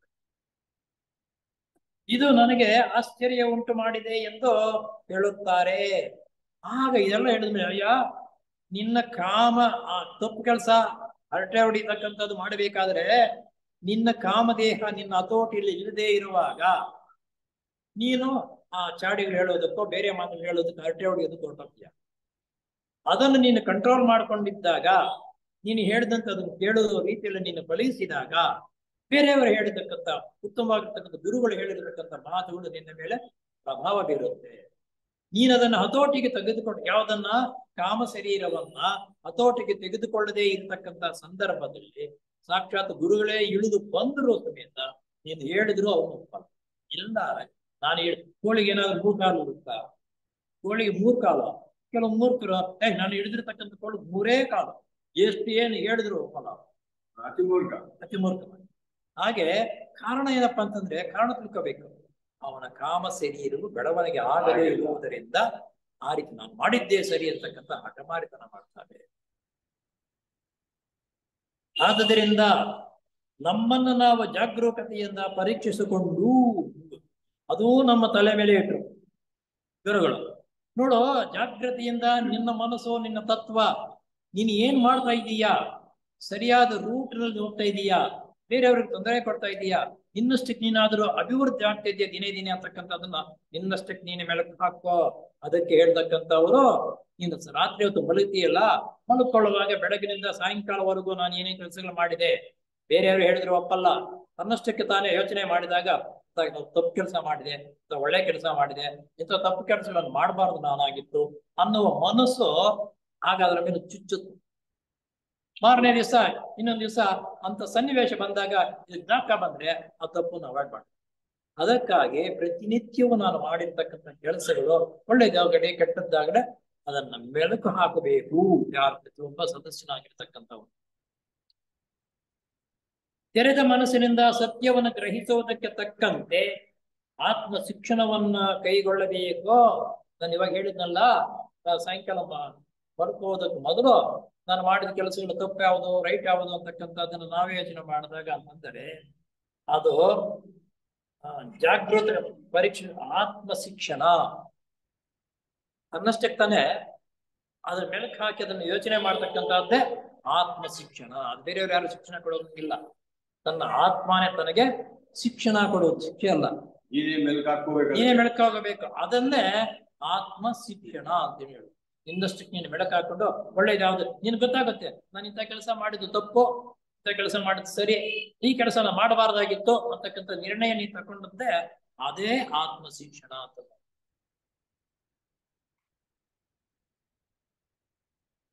ಆತ್ಮ ಶಿಕ್ಷಣವನ್ನ ಕೈಗೊಳ್ಳಬೇಕು. ಈ ಬಗ್ಗೆ ಕುತುಂಬ ಗುರುಗಳು ಈ ರೀತಿ ಹೇಳುತ್ತಾರೆ. ಆತ್ಮ ಶಿಕ್ಷಣದ ಬಗ್ಗೆ ಕುತುಂಬ ಗುರುಗಳು ಈ ರೀತಿ ಹೇಳ್ತಾರೆ. ಏನೋ ನಿನಗೆ ನನ್ನ ಕಾಗದಗಳು ಮುಂದುವರಿಯಬೇಕೆಂದು ನೀನು ಬಯಸುವ ಪಕ್ಷದಲ್ಲಿ, ಅವಾಗ ಗುರುಗಳು ಕಾಗದಗಳು ಬರೀತಾ ಇದ್ದಾರೆ ಅವರಿಗೆ. ಈ ಕಾಗದಗಳು ಬರೆಯೋದು ಅಂತಂದ್ರೆ, ನನಗೆ ಶಿವಕೃಷ್ಣಮೂರ್ತಿ ರಾಜಪ್ಪನವರೇನಪ್ಪ ವಾರಕ್ಕೊಂದು ಕಾಗದ ಬರೀತಾ ಇದ್ರು. ಎಷ್ಟು ಅದನ್ನ ನೋಡ್ತಾ ಇದ್ರೆ ಓದ್ತಾ ಇದ್ರೆ ಖುಷಿ ಆನಂದ ಸಿಗುವುದು ಅವ್ರ ಮಾತು ಕಾಗದ ನೋಡಿ. ಅಂತ ರಾಜಪ್ಪನವರೇ ನನ್ನ ಕಾಗದ ಬರೆದಾಗ ಅದನ್ನ ನೋಡಿ ಓದ್ಕೊಂಡು ಎಷ್ಟು ಸಂತೋಷ ಪಡ್ತಾ ಇದ್ದೆ ಗೊತ್ತಾ. ಅಂತಾರ ಗುರುಗಳೇ ಅಂತ ಅವ್ರ ಕಾಗದ ಬರೆದರೆ ಹಿಂಗಿರುತ್ತೆ ಅವ್ರಿಗೆ ಆನಂದ. ಹೇಗಿರುತ್ತೆ ಆನಂದ? ನಿನ್ನ ಮನಸ್ಸಿನ ಕೆರೆಯನ್ನು ಎಚ್ಚರಿಸಿ ನೋಡುತ್ತಿರು. ನಿನಗೆ ಅರಿವಿಲ್ಲದಂತೆಯೇ ನೀನು ತಿಳಿದಿರುವುದಕ್ಕೆ ಸರಿ ಎಂಬ ಹಠಮಾರಿತನದ ಸ್ವಭಾವವನ್ನು ಬೆಳೆಸಿಕೊಳ್ಳುತ್ತಿದ್ದೀಯೇ. ನೀನು ಈ ಅರಿವು ಇಲ್ಲದಿರ ನಾನು ಮಾಡಿದ್ದೇ ಸರಿ ಅಂತಕ್ಕಂಥ ಹಠಮಾರತನವನ್ನು ಬೆಳೆಸ್ಕೊಳ್ತಿದ್ದೇವೆ. ಅರಿವಿಲ್ಲದೆ ಹೋದ್ರೆ ನಾನು ಮಾಡಿದ್ದೆ ಸರಿ ಅಂತಕ್ಕಂಥ ಹಠಮಾರಿತನ. ಅನೇಕ ಕಡೆ ಈ ಹಠಮಾರಿತನ. ನೀನು ಬೇರೆ ಸಮಾಜದಲ್ಲಿ ವ್ಯವಹಾರ ಮನೆಯಲ್ಲಿ ಹಠಮಾರಿತನ ಮಾಡು. ಸೊಸೈಟಿ ಬಂದಾಗ ನಿಯಮವನ್ನು ಬಿಟ್ಟು ಬೇರೆ ನಾನು ಮಾಡ್ತಾ ಇರೋದೇ ಸರಿ ಅಂತಕ್ಕಂಥ ಹಠಮಾರಿತನ ಮಾಡುವುದು ಅವನಷ್ಟು ಮೂರ್ಖನಿಂದ ಸಿಕ್ಕ. ಅವನು ಸೊಸೈಟಿನ ಉದ್ಧಾರ ಮಾಡಿದಿರ ಕಂಪ್ಲೀಟ್ ದಿನೇ ದಿನೇ ನೆಲಕ್ಕೆ ಹಚ್ಚಿಕೊಂಡು.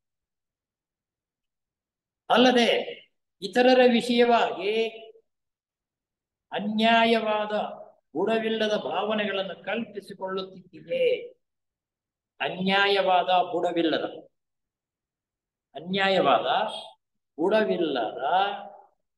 ಭಾವನೆಗಳನ್ನು ಕಲ್ಪಿಸಿಕೊಳ್ಳುತ್ತೀಯ.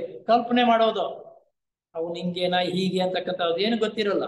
ಕಲ್ಪನೆ ಮಾಡಿ ನಿನ್ನ ಮೇಲೆ ಚಾಡಿಗಳು ಹೇಳೋದು.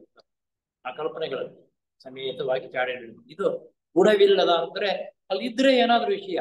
ಈಗ ಇಲ್ಲಿದೆ ಸ್ತಂಭ ಇದೆ, ಕಲ್ಪನೆ ಮಾಡ್ಕೊಂಡು ಇಲ್ಲದೆ ಇದ್ರು ಕಲ್ಪನೆ ಮಾಡ್ಕೊಂಡು ಇರ್ತದೆ, ಸರಿಯಲ್ಲ. ಅಲ್ಲದೆ ಈಗ ನಾನು ಕೊಡುತ್ತಿರುವ ಬುದ್ಧಿವಾದವೂ ಕೂಡ ನಿನಗೆ ಪ್ರಿಯವಾಗುವಂತೆ ಕಾಣುವುದಿಲ್ಲ. ಒಳ್ಳೆಯ ಮನುಷ್ಯನಿಗೆ ಬುದ್ಧಿವಾದ ಹೇಳಿದ್ರೆ ಕೆಲವರಿಗೆ ಆ ಬುದ್ಧಿವಾದ ಏಪಂದಲ್ಲ ಏಪನ ಬುದ್ಧಿವಾದ ಕೇಳೋಣ. ಅಂತವರಿಗೆ ಬುದ್ಧಿವಾದ ಹೇಳಿದ್ರು ಸಮೇತ ಪ್ರಯೋಜನವಿಲ್ಲ.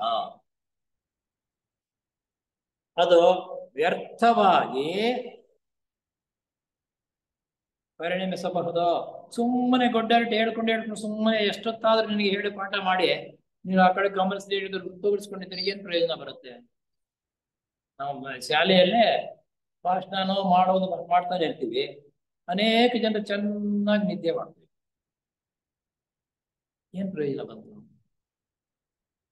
ದೋಷ ಅಲ್ವಾ ಅದು? ಹೇಳ್ತಾನೆ ಇರ್ತಾರೆ, ಚೆನ್ನಾಗಿ ಭಾಷಣ ನಿದ್ದೆ ಮಾಡ್ತಾರೆ.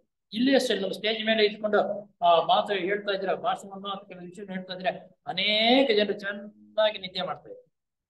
ಆ ಪಾಪ ಮೂಟೆ ಕಟ್ಟೆ ಹಾಕಿದಂಗೆ, ಪಾಪದ ಮೂಟೆ.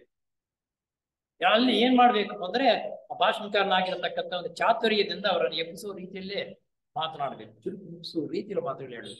ಹರಕತೆ ದಾಸಗಳು ಮಾಡ್ತಾರೆ ನೋಡಿ, ನೋಡ್ತಾರ ಹರಕತೆ ಮಾಡ್ತಾ ಇದ್ರೆ ನಿದ್ದೆ ಮಾಡ್ತಾ ಇದ್ರೆ ತಕ್ಷಣ ಅವರು ಎಚ್ಚರಿಕೊಳ್ಳೋದಕ್ಕೆ ಒಂದು ಸರಿಯಾಗಿರ್ತಕ್ಕಂಥ ಒಂದು ವಾಕ್ಯವನ್ನು ಹಾಡನ್ನು ಏನ್ ಹೇಳ್ತಾರೆ ಹೋಗಿ ಎಚ್ಚರಿಸ್ತಾರೆ. ಹಾಗೆ ಕಿಸಾಪುರ ಸೊಸೈಟಿ ಸದಸ್ಯನಾಗಿರ್ತಕ್ಕಂಥ ಭಾಷಣಗಾರನಾಗಿರ್ತಕ್ಕಂಥವನು ಆ ಸಂದರ್ಭ ಆ ಊರ್ನ ಹಿಂಗೆ ನೋಡ್ಕೊಂಡು ಯಾವ ರೀತಿ ಇದೆ ಅಂತ ಅವರನ್ನು ಎಬ್ಬಿಸುವುದಕ್ಕಾಗಿ ಅದು ಅವರ ಮನಮುಟ್ಟುವ ರೀತಿಯಲ್ಲಿ ಆ ಧ್ವನಿಯನ್ನು ಸಮೇತ ಏರುಪೇರು ಮಾಡಿ ಉತ್ತಮವಾಗಿರ್ತಕ್ಕಂಥ ರೀತಿಯಲ್ಲೇ ಬೋಧನೆ ಮಾಡುವ ಚಾತುರ್ಯ ಅವನಲ್ಲಿ.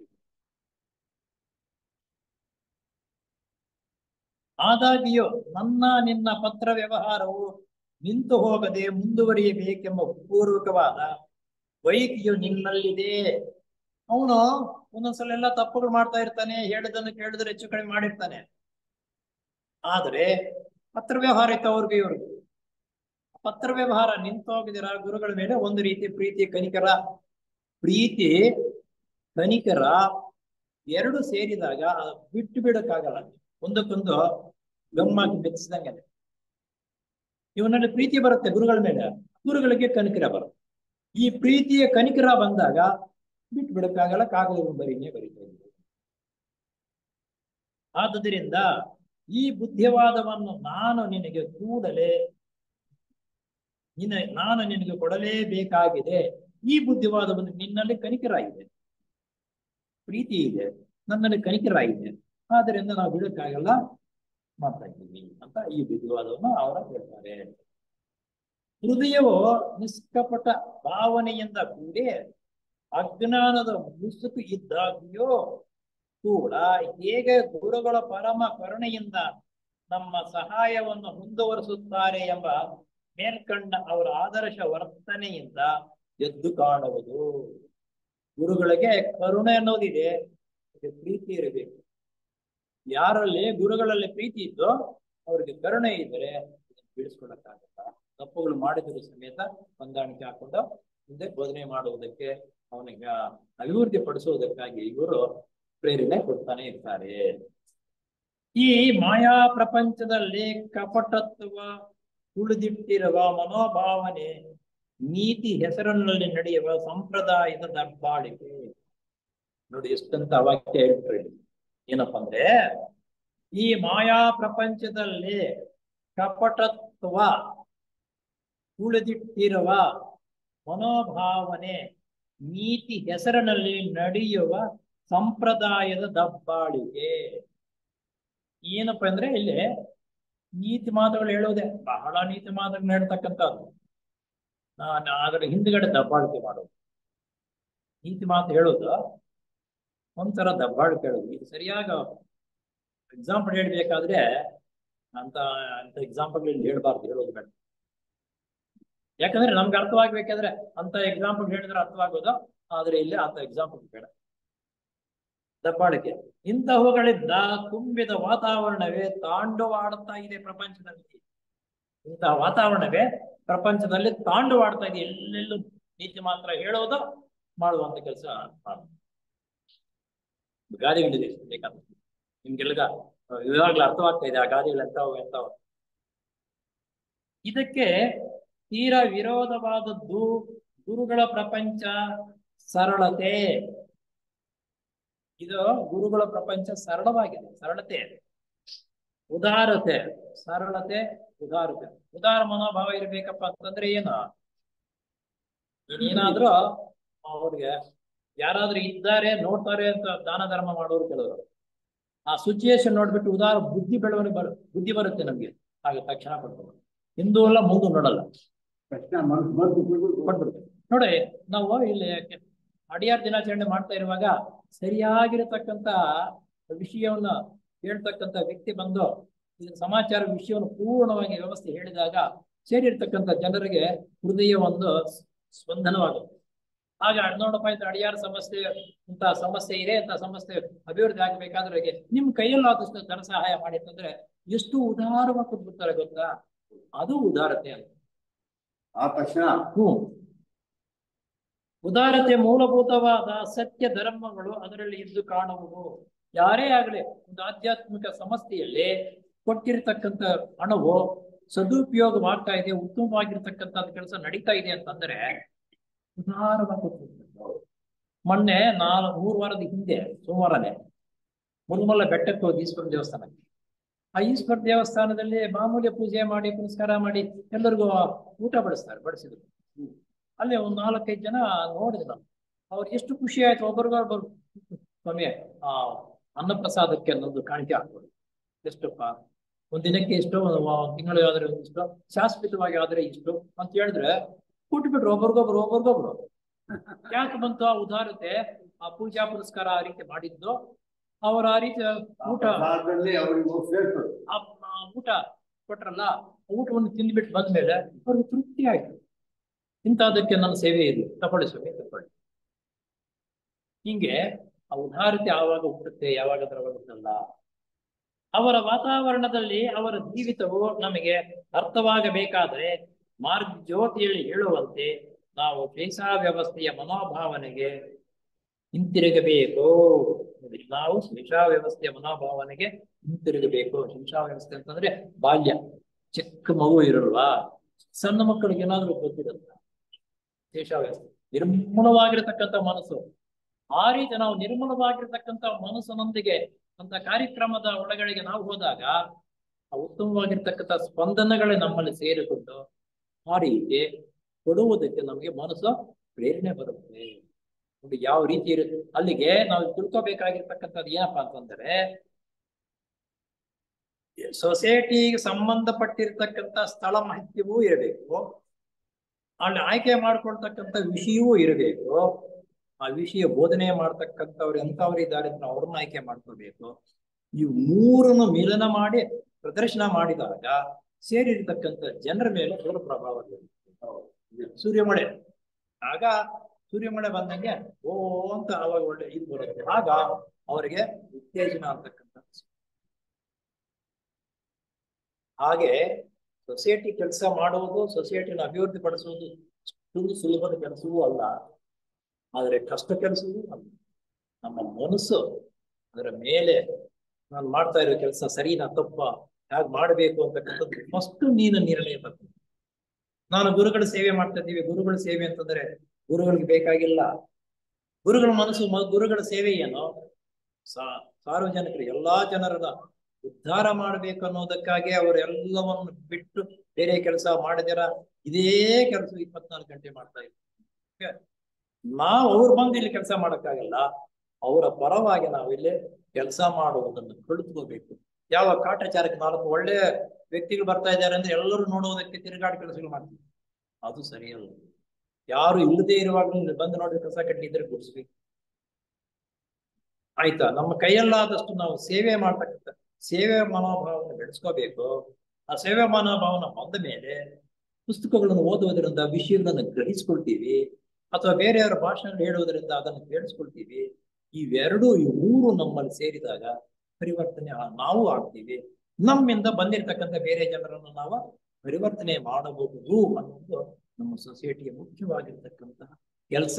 ಇಂಥ ಕಾರ್ಯಗಳನ್ನು ಮಾಡುವುದಕ್ಕೆ ಲೀಡರ್ಗಳಾಗಿರ್ತಕ್ಕಂಥವ್ರು, ಸೊಸೈಟಿ ಸೆಕ್ರೆಟರಿ, ಪ್ರೆಸಿಡೆಂಟ್ಗಳು, ಬೇರೆ ಬೇರೆ ಒಂದು ಅಧಿಕಾರ ಸ್ಥಾನದಲ್ಲಿರ್ತಕ್ಕಂಥವ್ರು ಮೊಟ್ಟ ಮೊದಲು ತನ್ನ ನಡೆ ನುಡಿ ತನ್ನ ವ್ಯವಸ್ಥೆಯನ್ನು ಸರಿಪಡಿಸ್ಕೊಂಡಾಗ ಎಲ್ಲರ ಅಭಿವೃದ್ಧಿ ಆಗುವುದಕ್ಕೆ ಸಂಶಯವೇ ಇಲ್ಲ ಅಂತ ಸಿನೆಟ್ನವರಿಗೆ ಪೃಥ್ವಿ ಮಹರ್ಷಿಗಳು ಬೋಧನೆ ಮಾಡ್ತಾ ಇರತಕ್ಕಂತಹದ್ದು. ಇದನ್ನ ಇಲ್ಲದೆ ಸ್ವಲ್ಪ ಇದ್ಬಿಡಿ ಮುಗಿಸ್ಬಿಡೋಣ, ಬಿಡಿಸೋಣ ತಂದುಕೊಂಡೇ ಸ್ವಲ್ಪ ಇದೆ. ಗುರುಗಳ ಬೋಧೆಯ ನ್ಯಾಯವಾದದ್ದೆಂಬುದಾಗಿ ನಾವು ಭಾವಿಸುವಂತೆ ಆಗಬೇಕಾದರೆ ನಾವು ಪಡೆದುಕೊಂಡಿರುವ ಹಸು ಮಗುವಿನಂತಹ ಸರಳ ಸ್ವಭಾವವನ್ನು ಮೈಗೂಡಿಸಿಕೊಳ್ಳಬೇಕು. ಮೇಲುಗಡೆನೆ ಬಂತು. ನಾವು ಗುರುಗಳು ಹೇಳ್ತಕ್ಕಂಥದ್ದು ವಿಷಯವನ್ನು ಗ್ರಹಿಸ್ಕೋಬೇಕಾದ್ರೆ ಮಗು ಹಸು ಅಂದ್ರೆ ಹಸು ಮಗುವಿನ ಅಂದ್ರೆ ಸಣ್ಣ ಮಗುವಿಗೆ ತುಪ್ಪ ಆಗೋದು ಕೆಟ್ಟದ್ದಾಗ್ ಗೊತ್ತಿಲ್ಲ. ನಾವು ಹೇಳ್ತಾ ಇರೋದು ಒಳ್ಳೇದೇ ಅಂತ ಮುಂದೆ ಹೇಳ್ತಾ ಇರುವಾಗ ಒಳ್ಳೆ ಬೆಳವಣಿಗೆ ಆಗುತ್ತೆ. ಆ ರೀತಿ ಆಗ್ಬೇಕಂತ ನಾವಿಲ್ಲಿ ಬಂದಾಗ ಹಸು ಚಿಕ್ಕ ಮಗು ಯಾವ ರೀತಿ ಇರುತ್ತೋ ಮನಸ್ಸು ಆ ರೀತಿ ಮನಸ್ಸು ಇಟ್ಕೊಂಡು ನಾವಿಲ್ಲಿ ಬರ್ಬೇಕು. ಆಗ ಸತ್ಯ ಉದಾರತೆಗಳು ಎಲ್ಲಿ ಕಂಡರೂ ಅವುಗಳಿಗೆ ಮನ್ನಣೆ ಬರುತ್ತದೆ. ಆ ಮನಸ್ಸು ನೀನು ಇಟ್ಟುಕೊಂಡು ಬಂದಾಗ ಸತ್ಯ ಉದಾರತೆ ಎಲ್ಲವೂ ನಿನಗೆ ಬರುತ್ತೆ. ಎಲ್ಲವನ್ನು ಸರಿಯಾಗಿ ಅರ್ಥ ಮಾಡಿಕೊಳ್ಳುತ್ತೇವೆ. ಯಾರ ವಿಷಯವಾಗಿ ಗುಣವಿಲ್ಲದಂತಹ ವಕ್ರ ಭಾವನೆಗಳನ್ನು ಬೆಳೆಸಿಕೊಳ್ಳುವುದಿಲ್ಲ. ಯಾರೇ ಏನ್ ಹೇಳಿದ್ರು ಗುಣವಿಲ್ಲದಂದ್ರೆ ಅದಕ್ಕೆ ಸುಮ್ಮನೆ ದೊಡ್ಡಾಟಿ ಹೊಡ್ತಕ್ಕಂಥ ಅದಕ್ಕೆ ಕಿವಿಗೆ ಹಾಕೊಳ್ಳೋದೇ ಇಲ್ವಂತ. ಆ ರೀತಿ ನೀನು ಬಂದಾಗ ಆತ್ಮ ಶಿಕ್ಷಣಕ್ಕೆ ಸಂಬಂಧಪಟ್ಟ ಈ ಅಧ್ಯಾಯವನ್ನು ಕುಟುಂಬ ಗುರುಗಳು ಮುಂದಿನ ಬುದ್ಧಿವಾದದಿಂದ ಮುಕ್ತಾಯಪಡಿಸೋಣ. ಈ ರೀತಿ ಆತ್ಮ ಶಿಕ್ಷಣ ಅಂತಕ್ಕಂಥದ್ದು ಎಲ್ಲ ಆತ್ಮ ಶಿಕ್ಷಣ ಅಂತಂದ್ರೆ ತನ್ನಷ್ಟಕ್ಕೆ ತಾನೇ ಬೆಳವಣಿಗೆ ಆಗ್ತಕ್ಕಂಥದ್ದು. ಇಂಥದಕ್ಕೆ ಮುಂದಿನ ಬುದ್ಧಿವಾದದಿಂದ ಮುಕ್ತಾಯ ಮಾಡೋಣ. ಇದನ್ನ ಮುಂದೆ ಇದಕ್ಕೆ ಮೊದಲು ಪರಿವರ್ತನೆ ನಾವು ಆಗ್ಬೇಕಾದ್ರೆ ಇಲ್ಲಿ ಬಂದು ಏನು ಸೇವೆ ಮಾಡ್ಬೇಕು ನಾವು ಅನ್ನೋದು ಮೊದಲು ಆ ವഴിಯಲ್ಲಿ ಮೂಲ. ಒಂದ್ಸಲ ಓಂಕಾರ ಮಾಡಿ ಓ